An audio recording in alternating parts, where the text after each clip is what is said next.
I flew to Miami for my brother-in-law's lavish wedding at the Ocean Crest Resort, only to be stopped at the golden doors of the venue. My mother-in-law blocked my path with a sneer, stating that this was an exclusive family event, and I simply did not fit their wealthy aesthetic.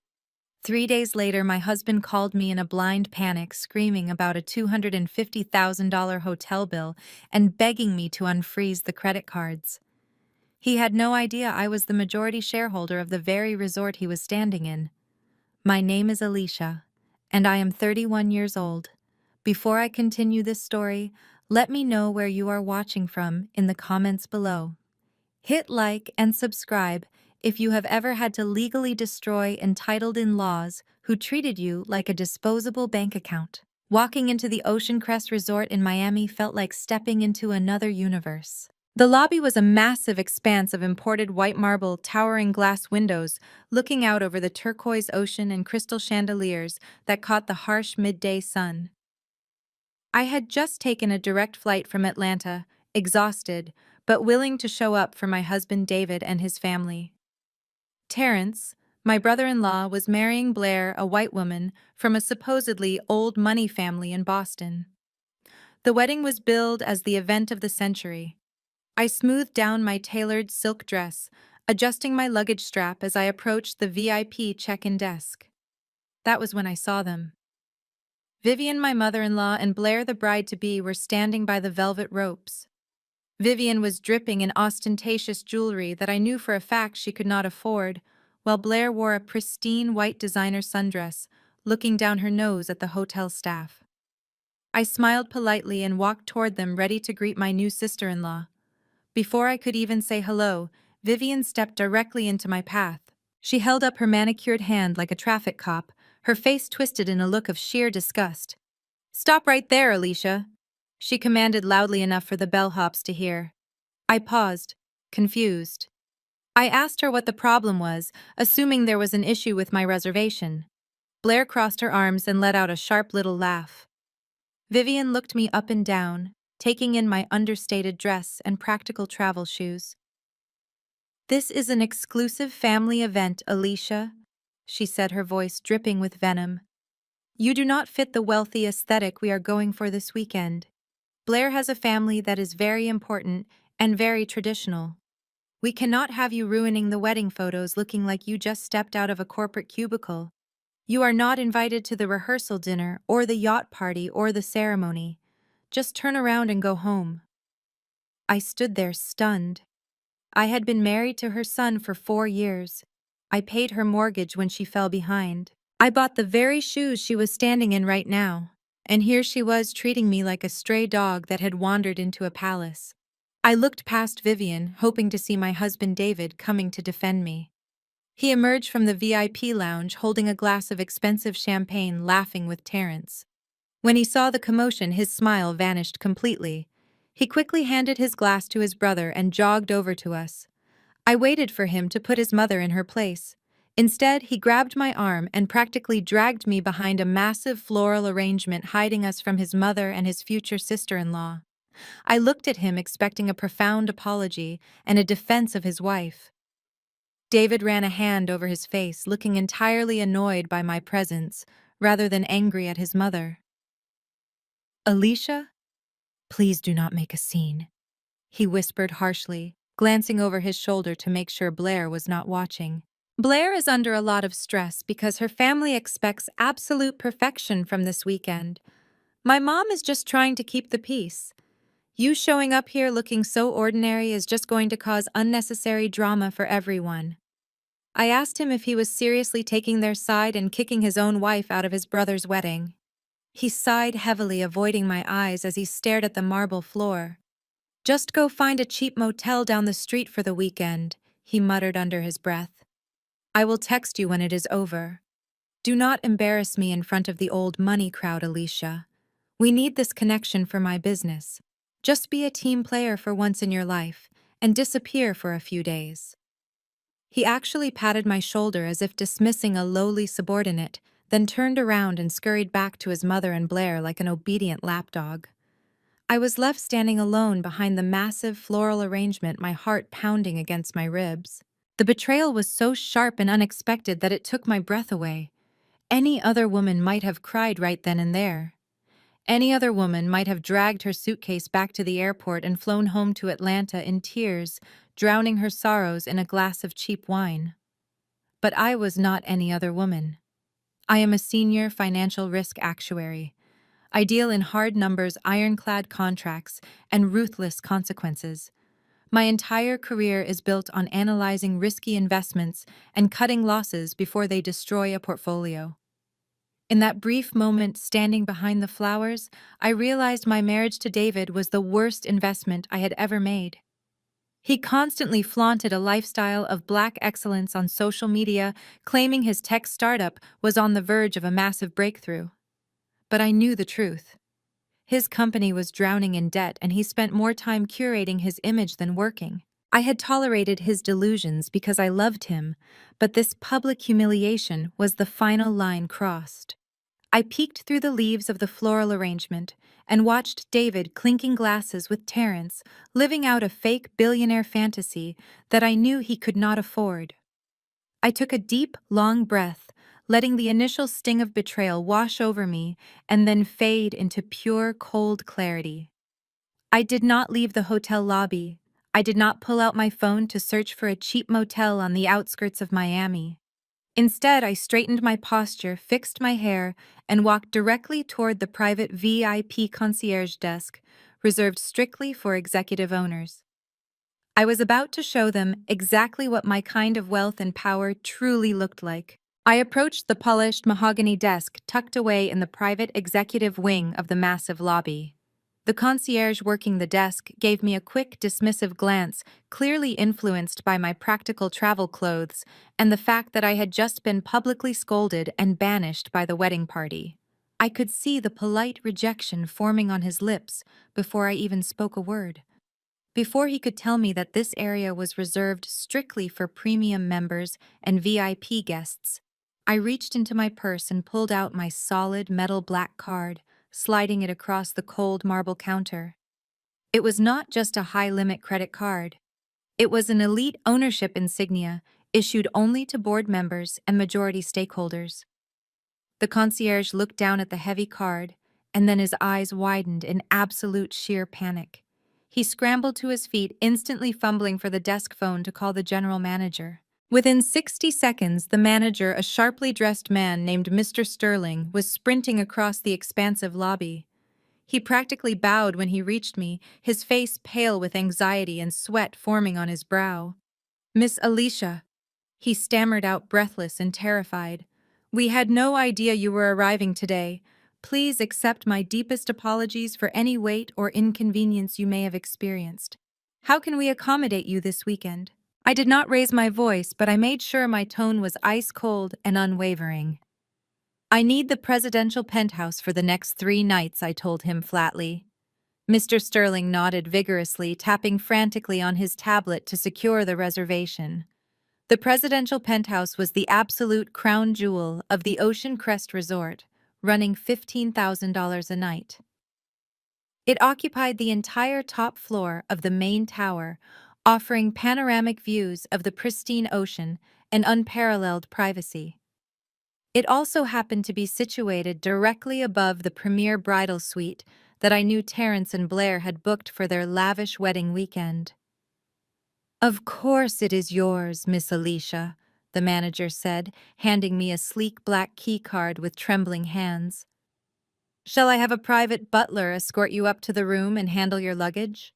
I told him no, and took the key card, walking calmly toward the private glass elevator reserved for the top floors. As the elevator shot up toward the sky, I let out a long breath, reflecting on the massive secret I had kept from my husband and his toxic family. I am a senior financial risk actuary and a silent partner at a highly aggressive venture capital firm based in Atlanta. Over the past 5 years, I had built a formidable reputation for turning failing luxury assets into absolute gold mines. Just last month, my firm purchased a 40% majority stake in the Ocean Crest Hospitality Group. I personally spearheaded the complex acquisition, making me one of the primary owners of the very resort my mother-in-law had just kicked me out of. I never told David about the acquisition or the true extent of my immense wealth. Why would I? Whenever he caught wind of my quarterly bonuses, he would immediately pitch me some ridiculous business idea for his failing tech startup, or ask me to float his mother another massive loan to cover her bad habits. David loved the aesthetic of wealth, the fancy cars, the designer clothes, the appearance of black excellence, but he completely despised the actual grueling work required to build and maintain it. He wanted to play a billionaire on social media, while I was busy quietly building an actual empire in the real world. The elevator doors chimed open, revealing the breathtaking penthouse, floor-to-ceiling windows wrapped around the massive living space overlooking the glittering Miami coastline. A private infinity pool sat on the sprawling terrace, and the interior was decorated in sleek, modern tones of silver and charcoal, with imported Italian leather furniture. I walked through the massive living room, dropping my overnight bag onto a velvet sofa. I poured myself a glass of sparkling water from the complimentary wet bar and walked out onto the sun-drenched terrace. The warm, salty ocean breeze hit my face, but it did nothing to cool the intense anger simmering deep in my chest. I leaned over the thick glass railing and looked straight down. Right below me was the enormous private balcony of the bridal suite. I could hear the loud, obnoxious laughter floating up through the warm, tropical air.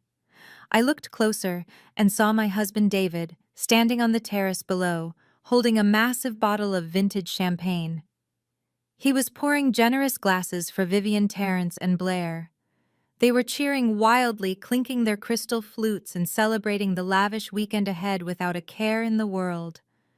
David was acting like the ultimate wealthy provider, grinning from ear to ear as he toasted to his brother and the wealthy white bride who was finally giving their family the high society status Vivian so desperately craved. I watched them for a long time, my mind racing with cold, hard, analytical numbers.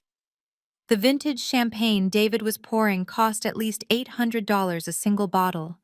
The bridal suite they were standing in ran $5,000 a night, and I knew they had booked it for an entire week. Vivian was wearing a brand new custom designer gown, and Blair was bragging loudly to her bridesmaids about the private luxury yacht charter scheduled for tomorrow evening. My analytical brain kicked into high gear, calculating the immense costs of everything I was witnessing. I knew for a fact that Terrence was completely broke, having quit his stable job to become a full-time lifestyle influencer with no actual sponsors. I also knew that Blair's old money family was notoriously cheap and highly traditional, meaning they had flat-out refused to pay for a modern destination wedding in Miami. And I knew beyond a shadow of a doubt that David's tech startup had zero revenue and was currently drowning in massive operational debt that he could not even afford the interest payments on. So where was the money coming from? How was my husband funding a multi-$100,000 wedding weekend for a family that despised me and treated me like trash? A sickening thought crept into my mind, a suspicion so dark and profound that it made my stomach drop to the floor.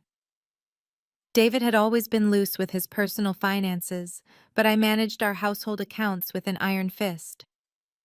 There was absolutely no way he could have drained our joint savings without triggering an immediate alert on my phone. But there were other ways. Darker, illegal ways to access capital if you were desperate enough to maintain a fake image. I stepped back from the balcony ledge, the sounds of their celebration fading into the background, as a singular, ruthless goal took over my entire mind.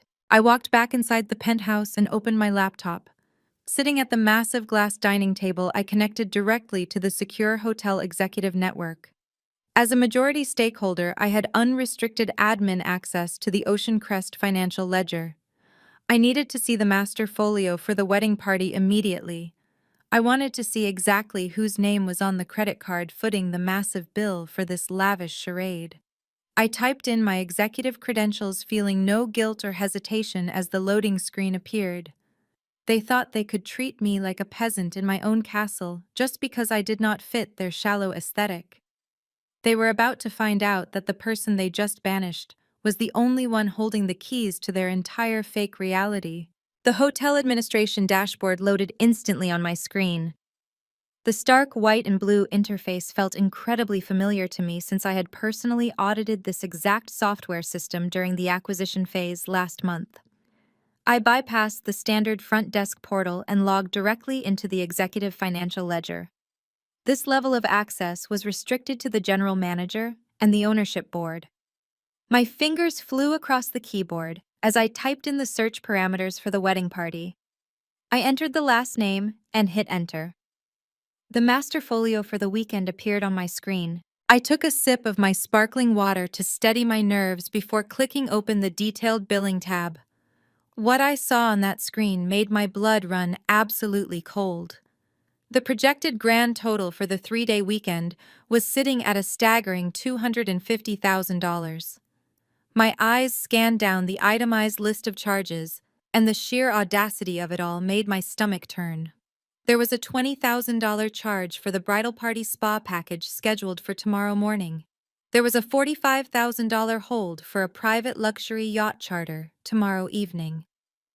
The floral arrangements alone, which consisted entirely of rare imported white orchids to match Blair's precious aesthetic, cost more than what most people make in a year. And then there was the food and beverage minimum.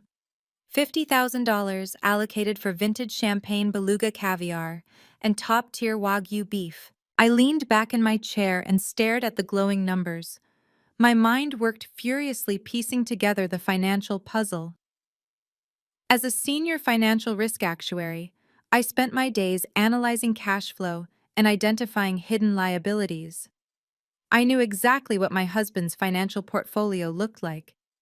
David was the CEO of a tech startup that had not turned a single cent of profit in 3 years. Just last week, he had complained to me about his investors pulling out and how he was struggling to make payroll for his 2 remaining employees. His bank accounts were drained. His personal credit cards were maxed out. I also knew the financial reality of his family. Vivian had defaulted on her mortgage 2 years ago, and I was the one who quietly bailed her out so she would not end up on the street. Terrence was a self-proclaimed lifestyle influencer who lived in a rented studio apartment and constantly asked David for money to maintain his fake online persona. And Blair's family, despite their snobbish old money attitude, were notorious penny pinchers who flat out refused to contribute a single dollar to a destination wedding in Miami. So where in the world did $250,000 come from? Hotel policies for events of this magnitude required a massive upfront deposit and a verified line of credit on file to cover the incidental charges. No luxury resort would ever let a party rack up a bill this large without a rock-solid payment method secured in the system. Ocean Crest was an elite property, and they ran rigorous credit checks on all major event bookings.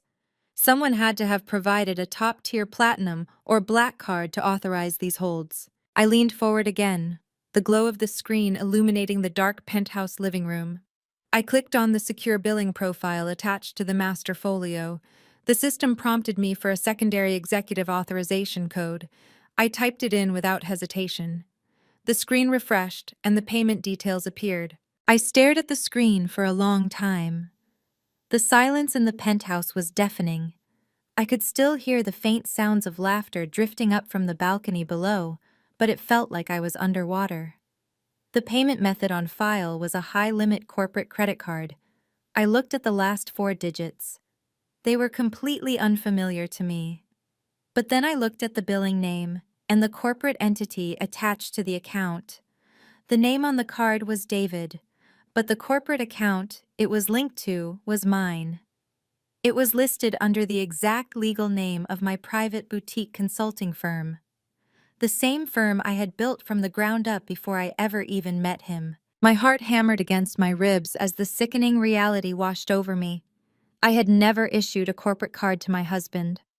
My firm was entirely my own, and David had absolutely zero legal standing or employment status within my company. In order to open a line of credit that massive under my corporate entity, someone would have to provide my social security number, my employer identification number, and my forged signature on the federal banking applications. I started that boutique consulting firm 5 years ago from a cramped apartment desk. I built it into a multi-million-dollar enterprise through grueling 80-hour work weeks and ruthless financial strategy. David knew how much that firm meant to me. He also knew where I kept my physical tax documents in our home office safe. I realized with a sickening twist in my gut that he must have memorized the safe combination. He must have waited for me to leave on a business trip and then spent hours digging through my secure federal tax returns to extract my employer identification number and my social security number. He had planned this meticulously. This was not a moment of weakness or a sudden desperate decision. This was a calculated, premeditated financial attack on his own wife. A corporate credit line of this magnitude would require multiple rounds of verification. He must have intercepted the mail. He must have set up fake email domains mirroring my company name to approve the underwriting process. The level of deception required to pull this off was staggering. It meant that for months my husband had been living a double life, smiling at me across the dinner table while secretly forging federal banking documents in my name. David had not just borrowed money from a friend or taken out a reckless personal loan. He had committed massive corporate fraud and severe identity theft. He had stolen my personal information and leveraged my life work to secure $250,000 credit line just to impress a white woman and her snobby parents. He was funding his entire fake billionaire fantasy by secretly putting a federal target right on my back. If this debt went unpaid, the creditors would not come after his failing tech startup. They would come directly after my firm and my personal assets. The anger I felt down in the lobby was nothing compared to the absolute rage that consumed me now. He did not just betray my feelings. He had weaponized my identity and put my entire career in jeopardy to buy vintage champagne for people who actively despised me. I looked away from the screen and looked out at the dark ocean. David thought he was so smart. He thought I was just the quiet, practical wife who handled the bills and stayed out of his way while he played the big shot. He thought he could steal my financial identity and banish me to a cheap motel while he played the wealthy patriarch. He had no idea that he had just handed a senior risk actuary the exact legal weapon needed to completely destroy his entire life. I reached for my phone, my hands no longer shaking. It was time to make a very important phone call. I pulled my phone from my pocket and dialed the secure number for my private wealth manager at the bank. It was a Saturday, but high net worth clients always had a direct line. I bypassed the pleasantries and ordered an immediate and full trace on the corporate account, ending in those 4 unfamiliar digits. The wealth manager verified my identity using my voice biometric passkey, and within 2 minutes, a comprehensive PDF report was sitting in my secure email inbox. I opened the file on my laptop and began to read through the grim reality of my husband's betrayal. The credit line had been opened exactly 3 weeks ago. That timeline matched perfectly with the week David told me he was staying late at his startup office to finalize a new software pitch. Instead, he was sitting somewhere forging my name. I scrolled down to the application documents attached to the file. There it was in black and white: my social security number, my employer identification number, my annual gross revenue figures from last year. He had even submitted copies of my state business licenses. The final page of the application contained a digital signature. It was a masterful forgery of my exact handwriting.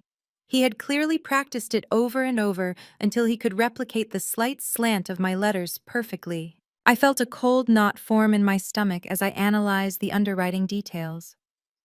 The bank had approved a staggering limit of $300,000 based entirely on the flawless credit history and massive cash reserves I had built for my firm. David was listed as an authorized executive officer. He had fabricated a fake employment contract stating he was the chief financial officer of my company to justify his name being on the primary card. The sheer arrogance of it was breathtaking. He had hijacked the very company he refused to help me build. I clicked over to the transaction history to see what he had already spent before arriving in Miami. There were charges for custom-tailored suits from an exclusive designer in Atlanta. There were first-class plane tickets for Vivian and Terrence.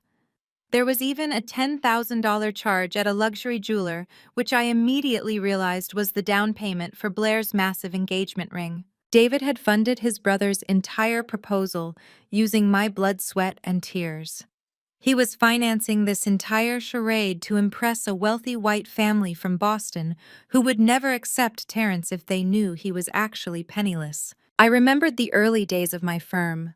I remembered eating cheap noodles at my desk at 2 in the morning while David was out at expensive bars with Terrence playing the role of the successful entrepreneur. I remembered crying from exhaustion when I landed my first major corporate client.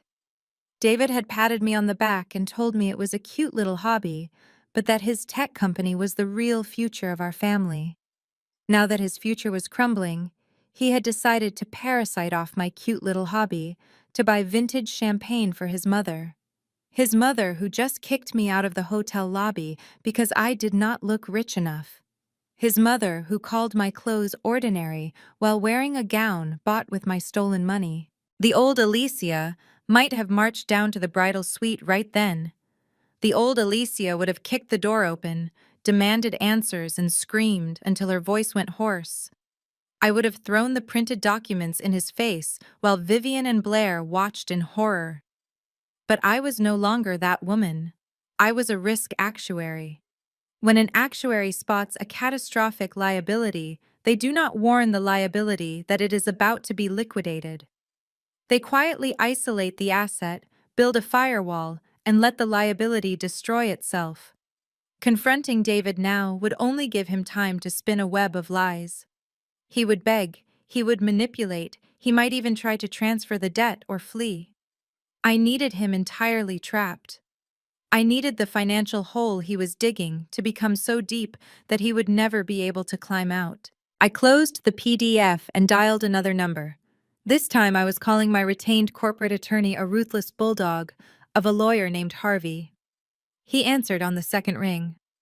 I laid out the entire situation in clinical detail. I told him my husband had committed corporate identity theft and wire fraud to secure a massive credit line. Harvey was silent for a moment before asking if I wanted him to freeze the account immediately to prevent further damage. I looked out the window at the ocean and smiled a very cold and very dark smile. I told Harvey no. I told him I did not want the account frozen just yet. If we froze the account now, David could claim it was a marital misunderstanding or a simple mistake in filing. I wanted airtight federal charges.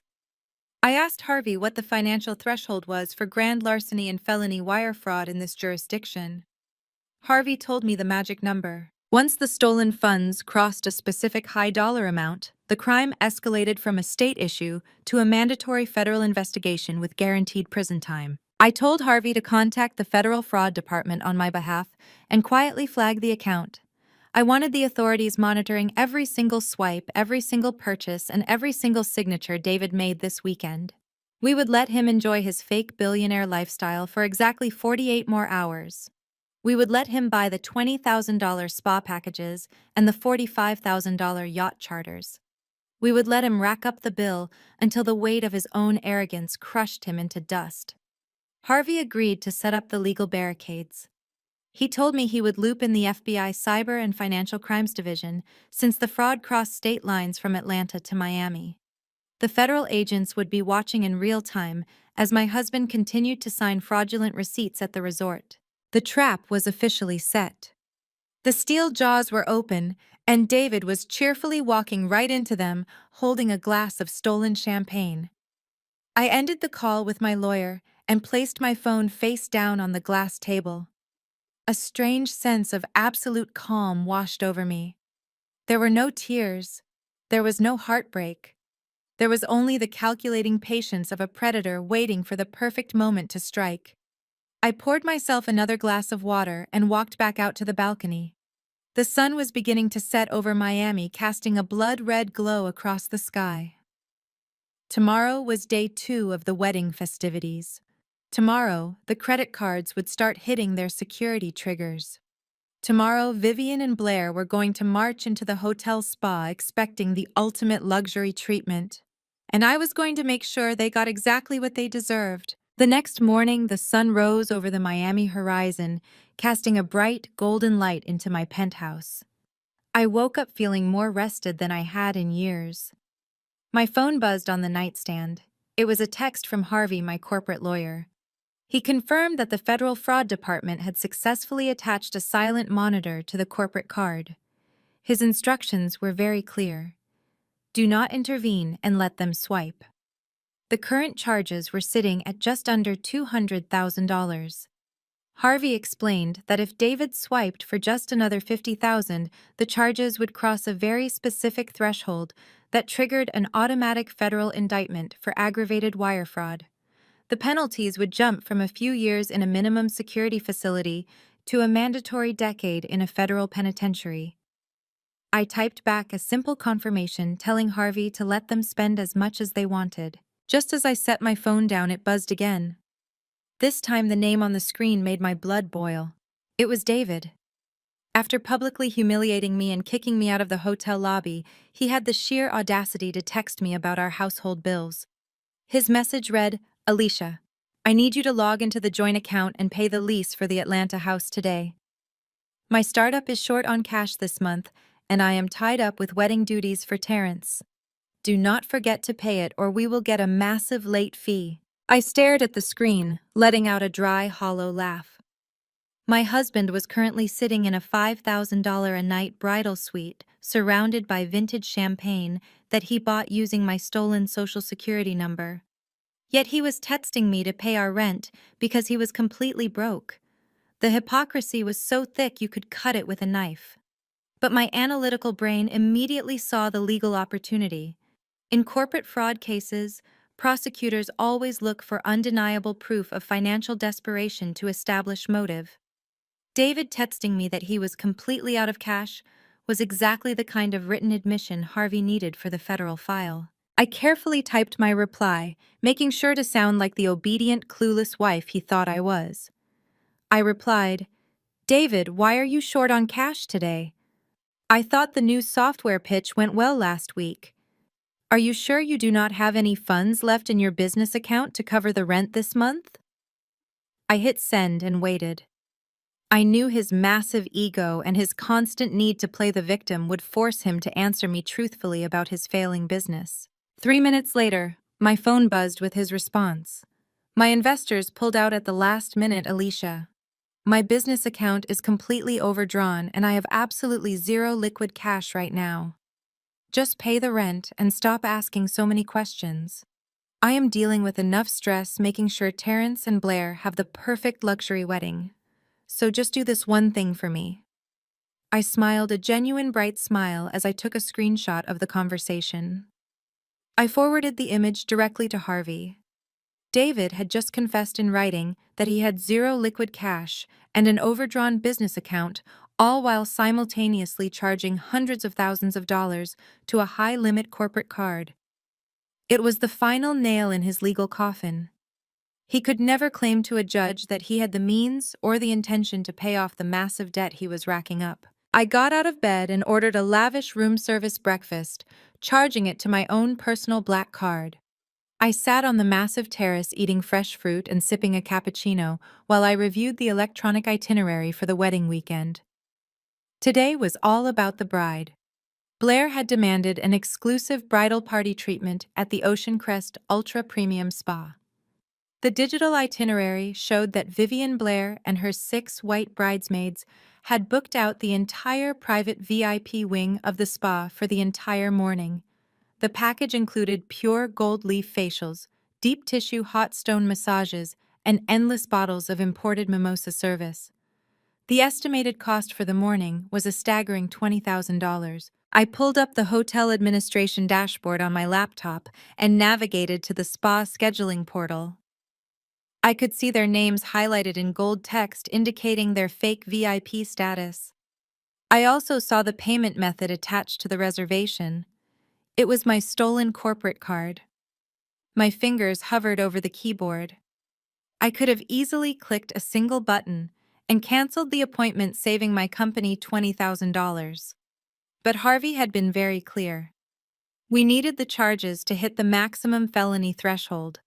I needed David to authorize one more massive luxury purchase to seal his fate permanently. Instead of canceling the appointment, I picked up the penthouse phone and dialed the general manager, Mr. Sterling. He answered immediately, his voice trembling slightly as he addressed me. I told him that my mother-in-law Vivian and the bridal party were heading down to the spa in an hour. I instructed him to let them enjoy the full treatment. Let them drink the expensive champagne and get the gold leaf facials. Let them feel like absolute royalty for a few hours.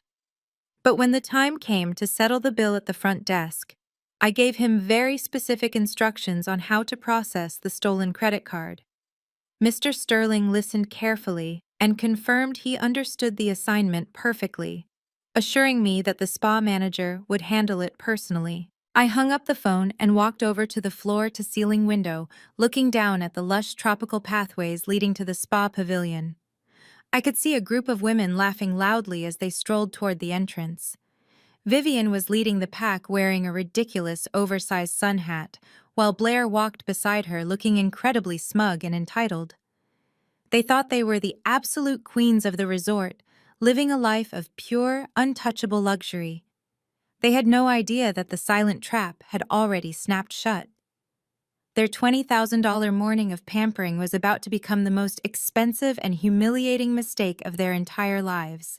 The game was moving exactly as I planned, and day 2 was just getting started. The Ocean Crest Spa Pavilion was a sprawling sanctuary of white marble cascading indoor waterfalls and lush botanical gardens.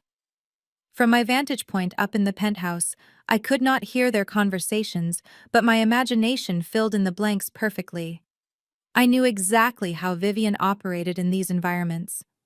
She was a woman who had spent her entire adult life trying to claw her way into high society, and now that she was surrounded by Blair's wealthy white family, she was undoubtedly putting on the performance of a lifetime.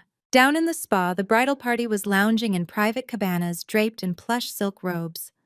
Blair's mother, Penelope, was a stereotypical New England matriarch who wore pearl necklaces to breakfast and spoke with a subtle, condescending drawl. Penelope had made it very clear from the beginning of the engagement that she thought Terence was beneath her daughter. To counter this, Vivian had been acting like a billionaire dowager all weekend.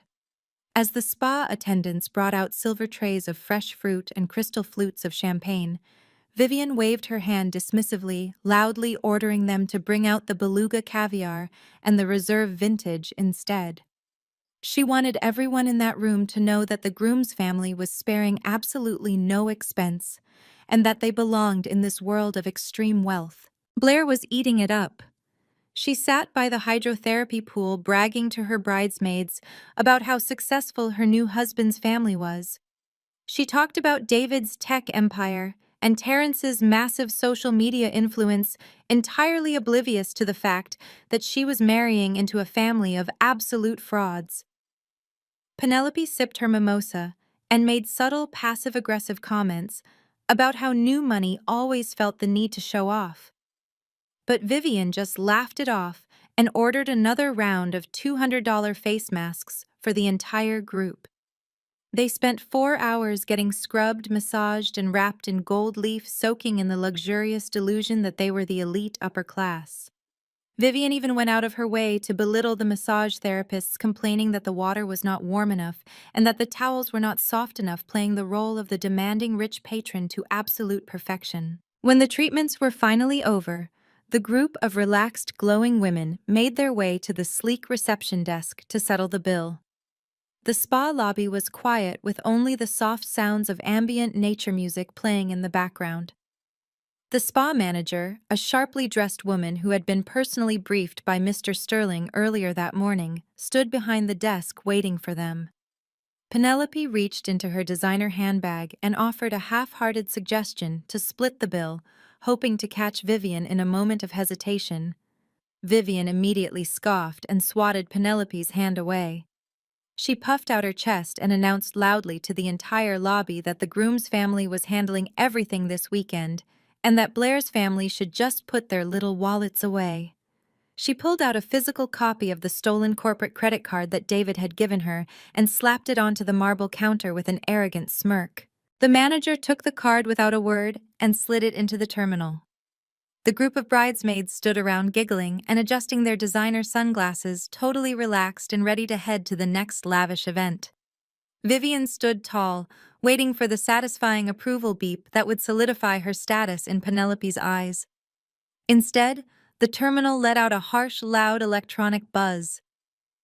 The red light flashed brilliantly against the white marble counter. The manager looked at the screen, then looked up at Vivian. The manager's expression was perfectly blank, but her voice was intentionally loud, carrying across the quiet spa lobby, echoing off the tile walls. "I am sorry, Mum, but this card has been declined," she stated clearly. Vivian's arrogant smirk faltered for a second, but she quickly recovered, letting out an exaggerated sigh. She rolled her eyes and looked at Penelope, shaking her head. "These machines are always so finicky." She laughed nervously, attempting to maintain her composure. "Just run it again, dear, because sometimes the chip gets dirty." The manager did not touch the machine. She looked Vivian dead in the eye and spoke even louder this time, ensuring that every single person in the room, including the other wealthy guests lounging nearby, could hear her perfectly. "Mom, the card was not declined due to a chip error," she said. "The federal banking system has placed a hard lock on this account. This card has been flagged for severe financial fraud and identity theft. So I am required by hotel policy to confiscate this card immediately and notify local authorities." The ambient nature music suddenly felt incredibly inadequate to cover the deafening silence that fell over the room. Blair's bridesmaids gasped in unison, their hands flying to their mouths. Penelope's jaw literally dropped as she took a slow, deliberate step away from Vivian, as if poverty and fraud were contagious diseases. The color completely drained from Vivian's face, leaving her looking gray and sickly. She stared at the manager, her mouth opening and closing like a fish out of water, unable to form a single coherent word. "Excuse me," Vivian finally sputtered, her voice high-pitched and trembling, losing all of her fake upper-class accent. "Do you know who we are?" she demanded. "My son is the CEO of a massive technology firm, and this is a corporate executive account. You are making a massive mistake, and I will have your job for this public humiliation."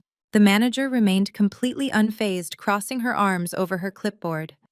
"I am only reading the federal alert on my screen, Mom," she replied calmly, pulling the black corporate card out of the machine and placing it behind the desk, completely out of Vivian's reach. "The system specifically says stolen identity. You currently owe $20,000 for this morning's services. So how would you like to settle the balance today since this card is no longer valid?" Vivian was hyperventilating now, her chest heaving as she realized the front desk was actually holding her accountable.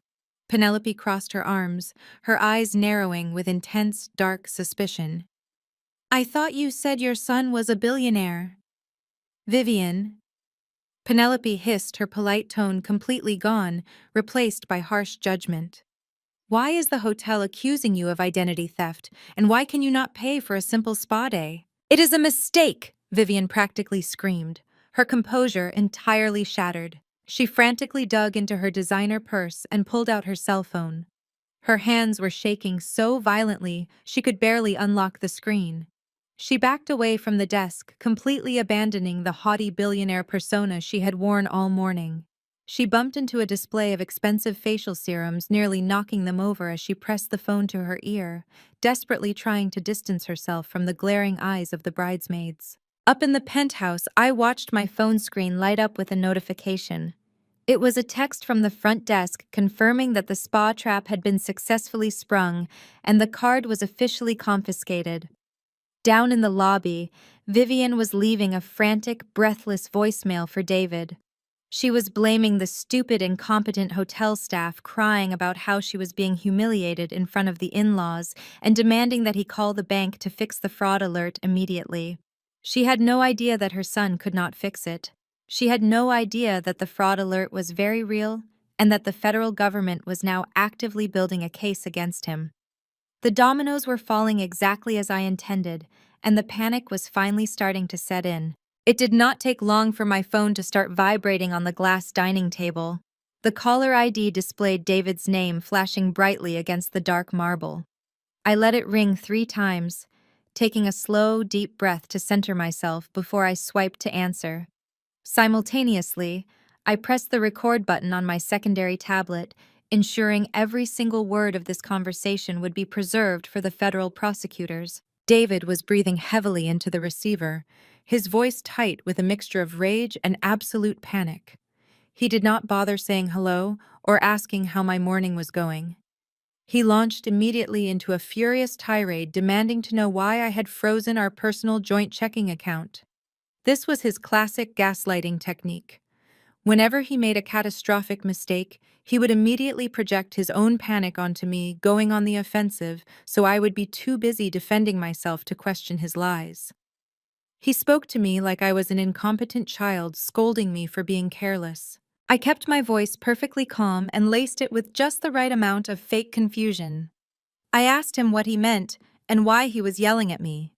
David shouted that his mother was currently stranded at the hotel spa because her card was publicly declined in front of the entire bridal party.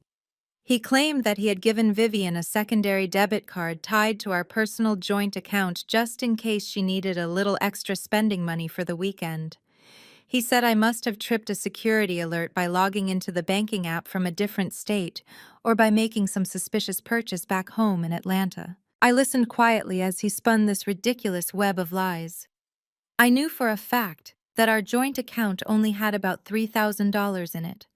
The spa bill sitting at the front desk was exactly $20,000. He was desperately trying to convince me that the declined card was just a simple banking error on a small personal account. He thought I was completely oblivious to the fact that he was actually using a stolen corporate credit line. I played the role of the concerned, obedient wife perfectly. I asked him how much the spa bill was acting, worried that we might not have enough funds to cover it. David hesitated for a fraction of a second before lying again. He brushed it off, saying it was just a few $100s for some basic bridal massages and that the hotel staff was making a massive deal out of nothing. I pressed him further, intentionally guiding him into a legal trap. I asked him if he had specifically authorized the hotel to charge that exact card for his mother's luxury treatments today. I needed him to claim full ownership of the transaction. He snapped back impatiently, his voice echoing through the phone. He told me that yes, he explicitly authorized all the spa charges and all the wedding expenses for the entire weekend. He yelled that I was ruining his brother's wedding by being so reckless with our bank security. He ordered me to call the bank immediately and tell them to lift the fraud alert on the account so his mother could pay her bill and leave the lobby with her dignity intact. He told me to stop being so utterly useless and fix the problem that I had created. I looked down at the recording app on my tablet, watching the green audio waves capture every single word of his arrogant confession. He had just stated clearly on a recorded line that he personally authorized the charges that were currently pending on a stolen corporate account. He had legally tied himself to the fraud using his own voice and his own words. He had provided the exact evidence Harvey needed to prove premeditated intent. I told David I would call the bank right now and take care of the fraud alert, exactly the way it needed to be handled. David let out a heavy, arrogant sigh of relief. He told me to hurry up and get it done before hanging up the phone without another word of gratitude or affection. He honestly believed he had outsmarted me again. He thought he had successfully manipulated his naive wife into fixing his mess. I set the phone down and stopped the recording, saving the audio file to a secure cloud server shared directly with my lawyer. I did not call the bank to lift any alerts. Instead, I opened the secure banking portal on my laptop and navigated to the compromised corporate credit line. Harvey had told me to let them swipe, but now that the $20,000 spa transaction had officially pushed the total stolen balance well over the federal felony threshold, the trap was completely full. There was no reason to let the charade continue. I clicked the administrative override button to formally report the corporate card as stolen and locked the account permanently. A red confirmation banner appeared across my screen, verifying that the card was now legally classified as a stolen asset in the federal banking system. The moment I hit confirm, a silent but catastrophic chain reaction began within the Ocean Crest automated billing system. The resort software instantly detected that the primary payment method for the Wedding Master folio was now permanently frozen due to severe fraud. The hotel system operates on strict liability protocols for high-value events. Without a valid credit line to secure the remaining balances, the automated system immediately began canceling all upcoming reservations associated with David's name. The luxury yacht charter scheduled for that evening was instantly suspended and flagged for non-payment. The 5-star catering order for the rehearsal dinner was automatically halted in the kitchens. The grand ballroom reservation for the actual wedding ceremony was marked for immediate executive review and lockdown. The fake billionaire fantasy that David and Vivian had built was officially over. The financial life support had been completely severed, and the brutal reality of their crimes was about to crash down on them all at once. The evening air in Miami was thick with humidity and the smell of expensive cologne as the sun began to set over the marina. From the private dining terrace of the Ocean Crest signature restaurant, I had the perfect unobstructed view of the private docks. I sat alone at a corner table sipping a glass of imported Pinot Noir, watching the final act of David's fake billionaire play unfold. Docked at the end of the pier was a massive triple-decker luxury yacht, glowing with underwater LED lights and blaring loud, upbeat music. This was the crown jewel of Terrence and Blair's wedding weekend. A $45,000 private charter meant to cruise around the bay, while their guests drank top-tier liquor and danced under the stars. The catering staff was already carrying trays of fresh oysters and truffle sliders onto the main deck, setting up a feast that David was completely unable to pay for. I watched as the wedding party began to board. Blair was wearing a custom white silk jumpsuit posing for the hired photographer, while Terrence stood next to her holding a thick cigar. He probably did not even know how to smoke. Vivian was there too, trying desperately to act like the humiliating spa incident from that morning had never happened. She was clinging to David's arm, laughing entirely too loud and pointing at the yacht as if she owned it. David, however, looked like an absolute ghost. Even from a distance, I could see the rigid tension in his shoulders and the way his hands shook slightly. He was constantly checking his phone, his face pale and covered in a cold sweat. He knew the corporate card was locked, but he probably thought he had until tomorrow to manipulate his way out of it. He had no idea the automated hotel system had already severed their access to every single amenity on the property. Blair's wealthy white family boarded the yacht, looking highly skeptical. Penelope kept a very safe distance from Vivian, her arms crossed defensively as she inspected the crew and the other guests. The guests mingled on the top deck. The crew began untying the thick, heavy mooring lines, and the deep, powerful rumble of the massive yacht engines vibrated across the marina. It looked like they were actually going to get away with it for one more night. It looked like the fake black excellence fantasy was going to sail right out into the ocean and leave their problems on the shore. But then the flashing blue and red lights cut through the twilight darkness. A heavy, suffocating silence fell over the marina as a Miami Coast Guard patrol boat sped directly toward the dock, cutting off the yacht's exit path entirely. At the exact same moment, a group of men in dark suits marched rapidly down the wooden pier. Leading the group was Mr. Sterling, the general manager of the hotel, flanked by 4 burly hotel security officers and 2 armed Coast Guard officials. The yacht engines abruptly idled down to a low hum. The upbeat party music was suddenly cut off, leaving an eerie, uncomfortable quiet echoing across the water. I leaned forward, resting my elbows on the terrace railing as Mr. Sterling and the authorities stepped onto the yacht. The guests murmured in confusion, clutching their expensive champagne glasses and whispering to each other. David froze completely, dropping his phone straight onto the wooden deck.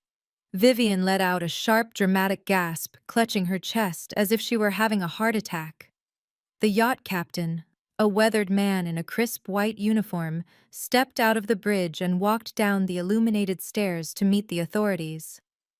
Mr. Sterling handed the captain a clipboard with a bright red federal seal, visible even from my distant vantage point. The captain read the document, his expression hardening instantly. He grabbed the public address microphone, connecting his voice to the yacht's external speaker system.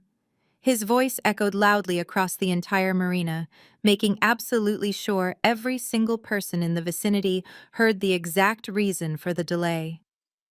"Ladies and gentlemen," the captain announced, his tone completely devoid of any hospitality or politeness, "I have just been informed by hotel management and the Federal Coast Guard that this charter is officially suspended effective immediately. The primary payment method used to secure this vessel has been permanently frozen by the federal banking system due to severe financial fraud and active identity theft." The collective gasp from the guests was so loud I could actually hear it from the terrace. Blair's bridesmaids looked at each other in absolute sheer horror, taking steps away from the groom's family.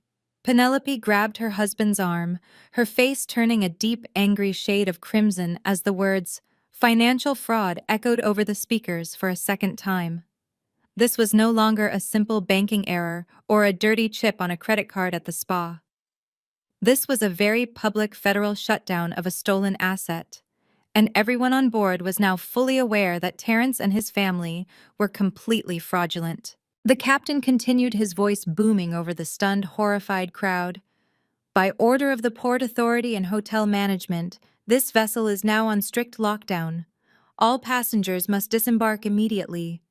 Leave all unpaid food and beverages on board and exit the boat in an orderly fashion." Total chaos erupted on the deck. The wealthy guests started rushing toward the exit ramp, desperate to get off the boat before they were somehow implicated in whatever federal crime was currently happening. Blair's father looked furious, pointing a shaking finger directly at David and Terrence before grabbing Blair's arm and violently pulling her away from her own party. Blair was crying hysterically, tripping over her expensive designer heels as her perfect luxury wedding shattered into a million humiliating pieces right in front of her friends. Vivian tried to stop them, reaching out to Penelope, but Penelope's husband shoved Vivian's hand away, barking at her to stay away from his daughter and calling them a bunch of common thieves. Terrence, however, completely lost his mind.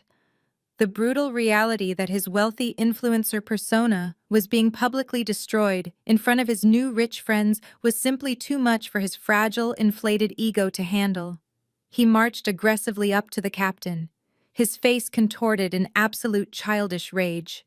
He started screaming at the top of his lungs, demanding that the boat leave the dock right now, and claiming that he was a highly respected billionaire who could easily buy and sell the entire marina and everyone working in it. The captain simply crossed his arms, looking completely unimpressed, and told Terrence to step off the vessel before he was forcibly removed in metal handcuffs. Terrence's eyes went wild with desperation and fury. He looked around at the guests fleeing the boat like rats on a sinking ship, at Blair, sobbing uncontrollably on the dock, and at David, who was staring blankly into space, entirely paralyzed by his own fear. In a blind, furious tantrum, Terrence raised the full glass of sticky dark liquor he was holding and hurled it directly at the captain. The heavy glass shattered violently against the captain's chest, soaking his pristine white uniform in dark amber liquid and cutting his cheek slightly with a piece of flying shrapnel. The reaction from the authorities was instantaneous and completely brutal. The two armed Coast Guard officials lunged forward aggressively, grabbing Terrence by the shoulders and slamming him face first against the polished wooden railing of the yacht. They wrenched his arms behind his back, snapping a pair of heavy metal handcuffs around his wrists with a loud click that echoed across the deck. Vivian began screaming at the top of her lungs, crying out for her precious golden child as they dragged him aggressively down the ramp like a common criminal. David did absolutely nothing to help his brother. He just stood there, frozen in pure terror, watching Terrence get arrested, knowing full well that he was the one who caused all of this destruction by stealing my identity.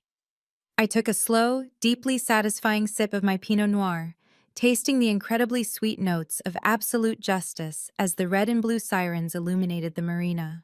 The heavy wooden pier groaned under the weight of the panicked crowd rushing away from the yacht. Vivian's screams pierced the humid Miami air as she watched the Coast Guard drag Terrence away in metal handcuffs. She clawed at the air, reaching out for her precious golden child, but the officers did not even break their stride. Terrence was fighting aggressively against the heavy cuffs, his expensive tailored suit now wrinkled and stained with sweat, and the dark, sticky liquor he had foolishly thrown at the captain. He twisted his neck violently to look back at the dock, and his angry eyes locked directly onto David. Terrence's face twisted into a mask of absolute pure hatred. "Do something, David!" he screamed, his voice cracking with desperation and rage. "You told me everything was paid for. You told me you had the money, you fake billionaire fraud. Fix this right now, or I swear to God, I will kill you for doing this to me." The harsh words echoed across the marina, bouncing off the sleek fiberglass hulls of the surrounding million-dollar boats. David just stood there, completely paralyzed, his mouth hanging open like a terrified, helpless child. He had spent his entire adult life projecting a flawless image of absolute power and black excellence. But in the face of actual federal authority, he folded like wet paper. He could not even look his own brother in the eye as the armed Coast Guard shoved Terrence into the back of a waiting patrol vehicle, shutting the heavy door with a loud final slam. Vivian, realizing that her son's humiliating arrest was currently on full public display for Blair's wealthy white family, abruptly spun around to face them. Vivian's fake aristocratic accent completely vanished, replaced by a frantic, breathless, panicked tone. "It is just a terrible misunderstanding, Penelope," she stammered, waving her shaking hands frantically in the air. "David runs a massive technology empire, and the bank just flagged a massive cash transfer for security reasons. You know how these strict federal banks are with large sums of cash leaving the state?" Penelope did not move a single inch. She stood next to her husband, her arms crossed tightly over her chest, her face a mask of cold, hard disgust. Blair was standing behind them, sobbing uncontrollably into a tissue, completely humiliated as her perfect luxury wedding shattered around her. Penelope's husband stepped forward, closing the distance between his family and the trembling Vivian. He looked Vivian up and down with a look of such profound contempt it made my stomach turn even from up on the restaurant terrace. "We knew there was something completely wrong with you people," he said, his voice dripping with venom and quiet, deeply rooted racism. "You come in here flashing your fake designer clothes and acting like you own the entire world. But it was all just a cheap street hustle, was it not?" Penelope chimed in right behind him, her tone icy and sharp, cutting through Vivian's weak defenses. "We warned Blair about marrying into a family like yours." Penelope hissed, her polite facade totally gone. "We asked Terrence for proof of his investments months ago, and he always dodged the question, acting like he was above the inquiry. Is he even a real social media influencer? Or is he just another unemployed scam artist trying to leech off our daughter's massive trust fund?" Vivian recoiled physically, as if she had been slapped hard across the face. She tried to defend Terrence, but she had absolutely no ammunition left to fire back. Her fake wealth had been publicly repossessed, and the old money elitism of Blair's family was now fully exposed, entirely unbothered by political correctness, as they watched a black man get hauled away in cuffs over fraudulent funds. Before Vivian could say another desperate word, Mr. Sterling, the hotel general manager, stepped directly between the two angry families. He held his clipboard tightly, his expression strictly professional, but entirely unforgiving. Mr. Sterling looked directly at David, completely ignoring Vivian's frantic crying and endless excuses. "Sir, the yacht charter is officially cancelled, and the vessel is impounded pending the federal investigation," Mr. Sterling announced clearly, his voice loud enough for the straggling guests to hear. "Furthermore, the automated system has locked down every single reservation tied to your corporate account." The rehearsal dinner, The imported floral arrangements, the grand ballroom for tomorrow, and the bridal suite itself are all currently suspended for non-payment. The total outstanding balance is exactly $250,000. David finally snapped out of his paralyzed trance. The terrifying realization that Blair's family was about to walk away and cancel the wedding completely shattered his fragile, pathetic ego. He stepped forward, pushing past his crying mother to face Mr. Sterling and Blair's angry, furious father. "It is a simple corporate banking error," David lied through his teeth, his voice trembling but growing louder as he desperately tried to regain control of the crumbling narrative. "My company was the target of a massive cyber attack this morning, and they froze all executive accounts to protect the assets. I have millions in liquid capital sitting in secure offshore accounts right now." Mr. Sterling simply stared at him, completely unimpressed by the empty corporate buzzwords. "Sir, I do not care about your offshore accounts," Mr. Sterling replied flatly. "I care about the $250,000 currently owed to my luxury resort," Blair's father sneered, shaking his head in absolute disgust. "You are a pathetic liar," he told David, grabbing his crying daughter's arm forcefully. "We are leaving this hotel immediately, and this wedding is officially over forever." David panicked, throwing his hands up defensively. "Wait!" he yelled, his voice cracking with pure terror. "Give me until tomorrow morning. I swear on my life it is just a temporary hold on the account. I will call my private wealth manager tonight and I will have the entire $250,000 wired directly into the hotel operating account by 8 in the morning in cold hard cash. If the money is not there by the time the sun comes up, you can call off the wedding and we will walk away without a single word." Blair's father paused, looking at David with pure absolute disdain, considering the offer for his daughter's sake. Mr. Sterling looked at his clipboard and then back at David with cold, calculating eyes. "Hotel policy dictates that the ballroom doors will remain securely locked until the balance is zero," Mr. Sterling warned him. "You have until 8 in the morning exactly. If the wire transfer does not clear, the federal authorities will be back, and they will not just be taking your brother. They will be taking you too." David nodded furiously, sweating profusely under the dock lights. He promised them over and over that the massive funds would be there. Vivian let out a long, desperate sigh of relief, completely buying into her son's ridiculous lie, hoping for a magical miracle. From my seat, up on the terrace, I smiled a slow, dark, extremely satisfied smile, knowing David had just sealed his own tragic fate. The sun rose over the Miami coastline on the morning of the third day, casting a bright, unforgiving light on the Ocean Crest Resort. It was supposed to be the most important day of Terrence's life, the day he officially married into old money and secured his fake billionaire status. Instead, the atmosphere inside the hotel was incredibly tense. The automated booking system had held true to its programming.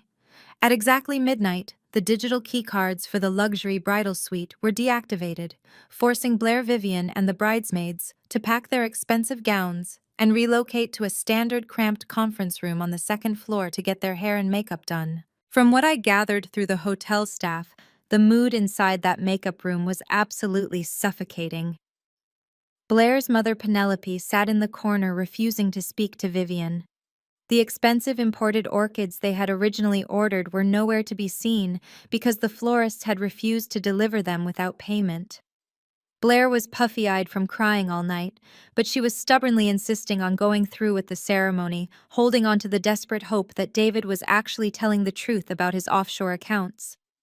Vivian was pacing around the makeup chairs, forcing fake smiles and assuring everyone that her eldest son was taking care of the minor banking glitch and that the grand ballroom would be perfectly ready by noon. She had no idea that her eldest son was currently having a complete mental breakdown 3 floors above them. David was locked inside his standard guest room, completely isolated from the rest of his family.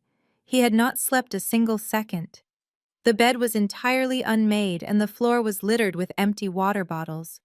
He had spent the entire night frantically calling every single investor colleague and loose acquaintance he had in Atlanta, desperately begging for a short-term loan. He spun wild stories about temporary cash flow issues and promised ridiculous interest rates to anyone who would listen. But word about his failing tech startup had already circulated through his professional network back home. Not a single person was willing to lend him $10, let alone $250,000. His fake empire had completely dried up. At exactly 8 in the morning, a sharp, heavy knock echoed through his hotel room door. David jumped, his bloodshot eyes darting toward the entryway. He wiped the cold sweat from his forehead and slowly walked to the door, opening it just a crack. Standing in the hallway was Mr. Sterling, the general manager, flanked by two large, stern-looking hotel security guards. Mr. Sterling did not offer a polite greeting. He pushed the door open, stepping into the messy room with a look of absolute cold authority. "Good morning, sir," Mr. Sterling said, his voice flat and completely devoid of customer service warmth. "I have checked the hotel operating accounts. As of this exact moment, the massive wire transfer you promised me on the dock last night has not arrived." David swallowed hard, gripping the edge of the wooden dresser to keep his hands from visibly shaking. "It is coming," he lied, his voice cracking pitifully. "The international banking wires take a little longer to clear on a weekend. You just have to give it a few more hours. The wedding ceremony starts at noon, and I promise you the funds will be there before the bride even walks down the aisle." Mr. Sterling pulled a thick, itemized invoice from his clipboard. He stepped forward and pressed the heavy stack of paper directly into David's trembling chest, forcing him to take it. "I do not care about your excuses anymore, sir," Mr. Sterling said sharply. "This is the final master folio for your family. The total outstanding balance is exactly $250,000. You have committed federal wire fraud, using a stolen corporate asset to rack up this debt. The only reason you are not currently in a holding cell next to your brother is because you promised to make the resort whole by this morning." David looked down at the massive number printed at the bottom of the page and felt the blood completely drain from his face. He opened his mouth to spin another lie to buy just a little more time, but Mr. Sterling cut him off immediately. "You have exactly 1 hour." Mr. Sterling stated, his voice echoing in the quiet room. 60 minutes. If this balance is not zeroed out by 9 in the morning, the grand ballroom doors will remain permanently locked with heavy steel chains. The catering staff will be sent home and all of your guests will be turned away at the lobby. And more importantly, I will personally call the federal authorities waiting down the street and have them escort you out of this building in handcuffs for grand larceny." Mr. Sterling did not wait for a response. He turned around and walked out of the room with his security team, letting the heavy wooden door slam shut behind them. David was left entirely alone in the deafening silence of his room. The heavy invoice slipped from his sweaty fingers and scattered across the carpet. He began to pace the floor frantically, running his hands over his face and pulling at his hair. He was hyperventilating, his chest heaving as the walls of the resort literally closed in on him. There were no more lies he could tell. There were no more fake accounts he could reference. The wealthy white family he tried so hard to impress was downstairs expecting a royal wedding, and the police were waiting outside to haul him away to federal prison. He was completely trapped, cornered by his own massive ego and staggering deceit. He needed a miracle. He needed $250,000 in liquid cash right this very second, and he knew there was only one person in the entire world who actually had that kind of money readily available. Up in the penthouse, I was sitting on the edge of the master bed filing my nails when the phone on the nightstand began to buzz frantically. I did not have to look at the screen to know exactly who was calling. The 1-hour ultimatum that Mr. Sterling delivered was ticking away, and David had finally realized that his entire fake empire was completely dead. He had spent the last 3 days pretending I did not exist, treating me like a peasant who was entirely beneath his wealthy aesthetic. But now that the federal authorities were waiting outside to drag him away to prison, I was the only person in the universe he could call. I let the phone ring 4 times. I wanted him to sweat. I wanted him to feel the absolute crushing weight of panic as the seconds ticked closer to his inevitable arrest. On the 5th ring, I finally picked up the phone, pressing the record button on my secondary tablet, just as I had done the day before. David did not even wait for me to say hello. His voice exploded through the speaker, a high-pitched, desperate shriek that sounded absolutely nothing like the confident billionaire CEO he pretended to be online. "Alicia," he screamed, his breath ragged and heavy. "How are you paying this bill? You need to fix this right now." I kept my voice intentionally soft and completely unbothered.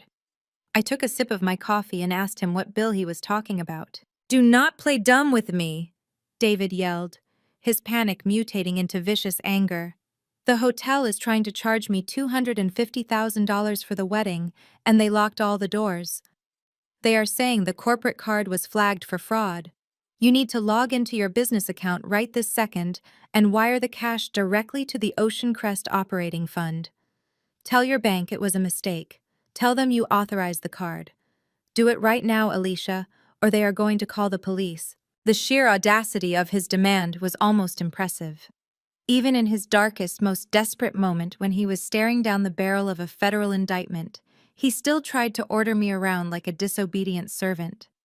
He did not apologize for kicking me out of the lobby. He did not confess to stealing my social security number. He simply demanded that I drain my life savings to rescue him and his ungrateful family from the consequences of his own massive crimes. I leaned back against the plush headboard and smiled a cold, hollow smile. "David," I replied, my voice dripping with absolute ice. "I am not paying for a wedding. I am not invited to." The silence on the other end of the line was absolute perfection. I could practically hear the gears grinding in his head as he desperately tried to process what I had just said. "What are you talking about?" he stammered, his voice dropping to a terrified whisper. "I told you to stop playing dumb." "David," I answered, dropping the confused wife act entirely. "Did you honestly think I would not find out? Did you really believe you could dig through my secure safe, steal my employer identification number, forge my signature on federal banking documents, and max out a $300,000 corporate credit line without me noticing? I am a senior risk actuary, David. Finding financial anomalies is literally what I do for a living." He gasped loudly, a pathetic choking sound, as the brutal reality of the situation finally slammed into him. "You knew," he whispered. "You knew all weekend, and you did not say anything." "I knew the exact second I checked into my suite," I told him. "I knew when you were drinking vintage champagne on the balcony. I knew when your mother tried to buy gold leaf facials at the spa. I am the one who flagged the account for fraud, David. I am the one who locked the yacht charter. And I am the one who told Mr. Sterling to give you a 60-minute ultimatum this morning." The realization that I was the architect of his total destruction broke whatever fragile sanity he had left. His shock instantly morphed into a blind, violently desperate rage. He started screaming at the top of his lungs, his voice echoing so loudly through the phone that I had to pull it slightly away from my ear. "You absolute psycho!" he roared. "You set me up! I am your husband. You are supposed to protect this family. I will ruin you for this, Alicia. I will hire the best lawyers in the country, and I will drag your stupid little consulting firm through the mud. I will take the house in Atlanta. I will take half of everything you own. You think you can humiliate me and put me in jail? I will destroy your entire life." I listened to his empty, pathetic threats without a single ounce of fear. He was a broke, desperate man screaming from a locked hotel room while I held all the keys to his cage.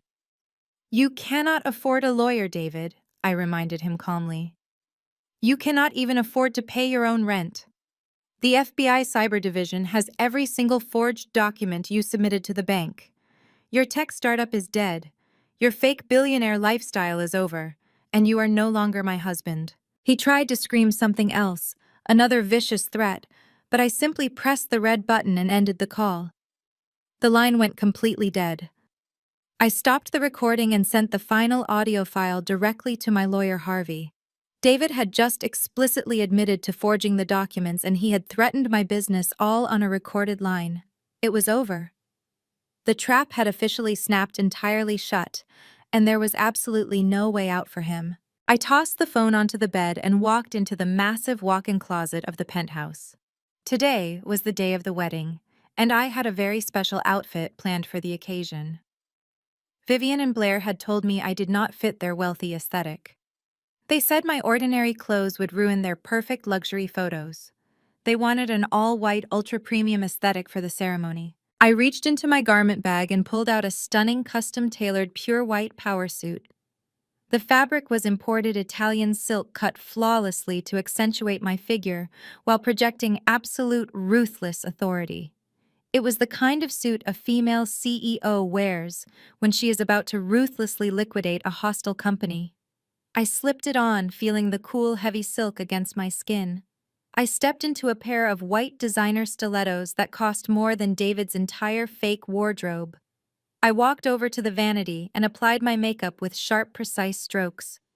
Bold red lipstick, dark, intimidating eyeliner. I looked in the mirror, and the woman staring back at me was no longer the quiet, supportive wife who paid the bills and stayed in the shadows.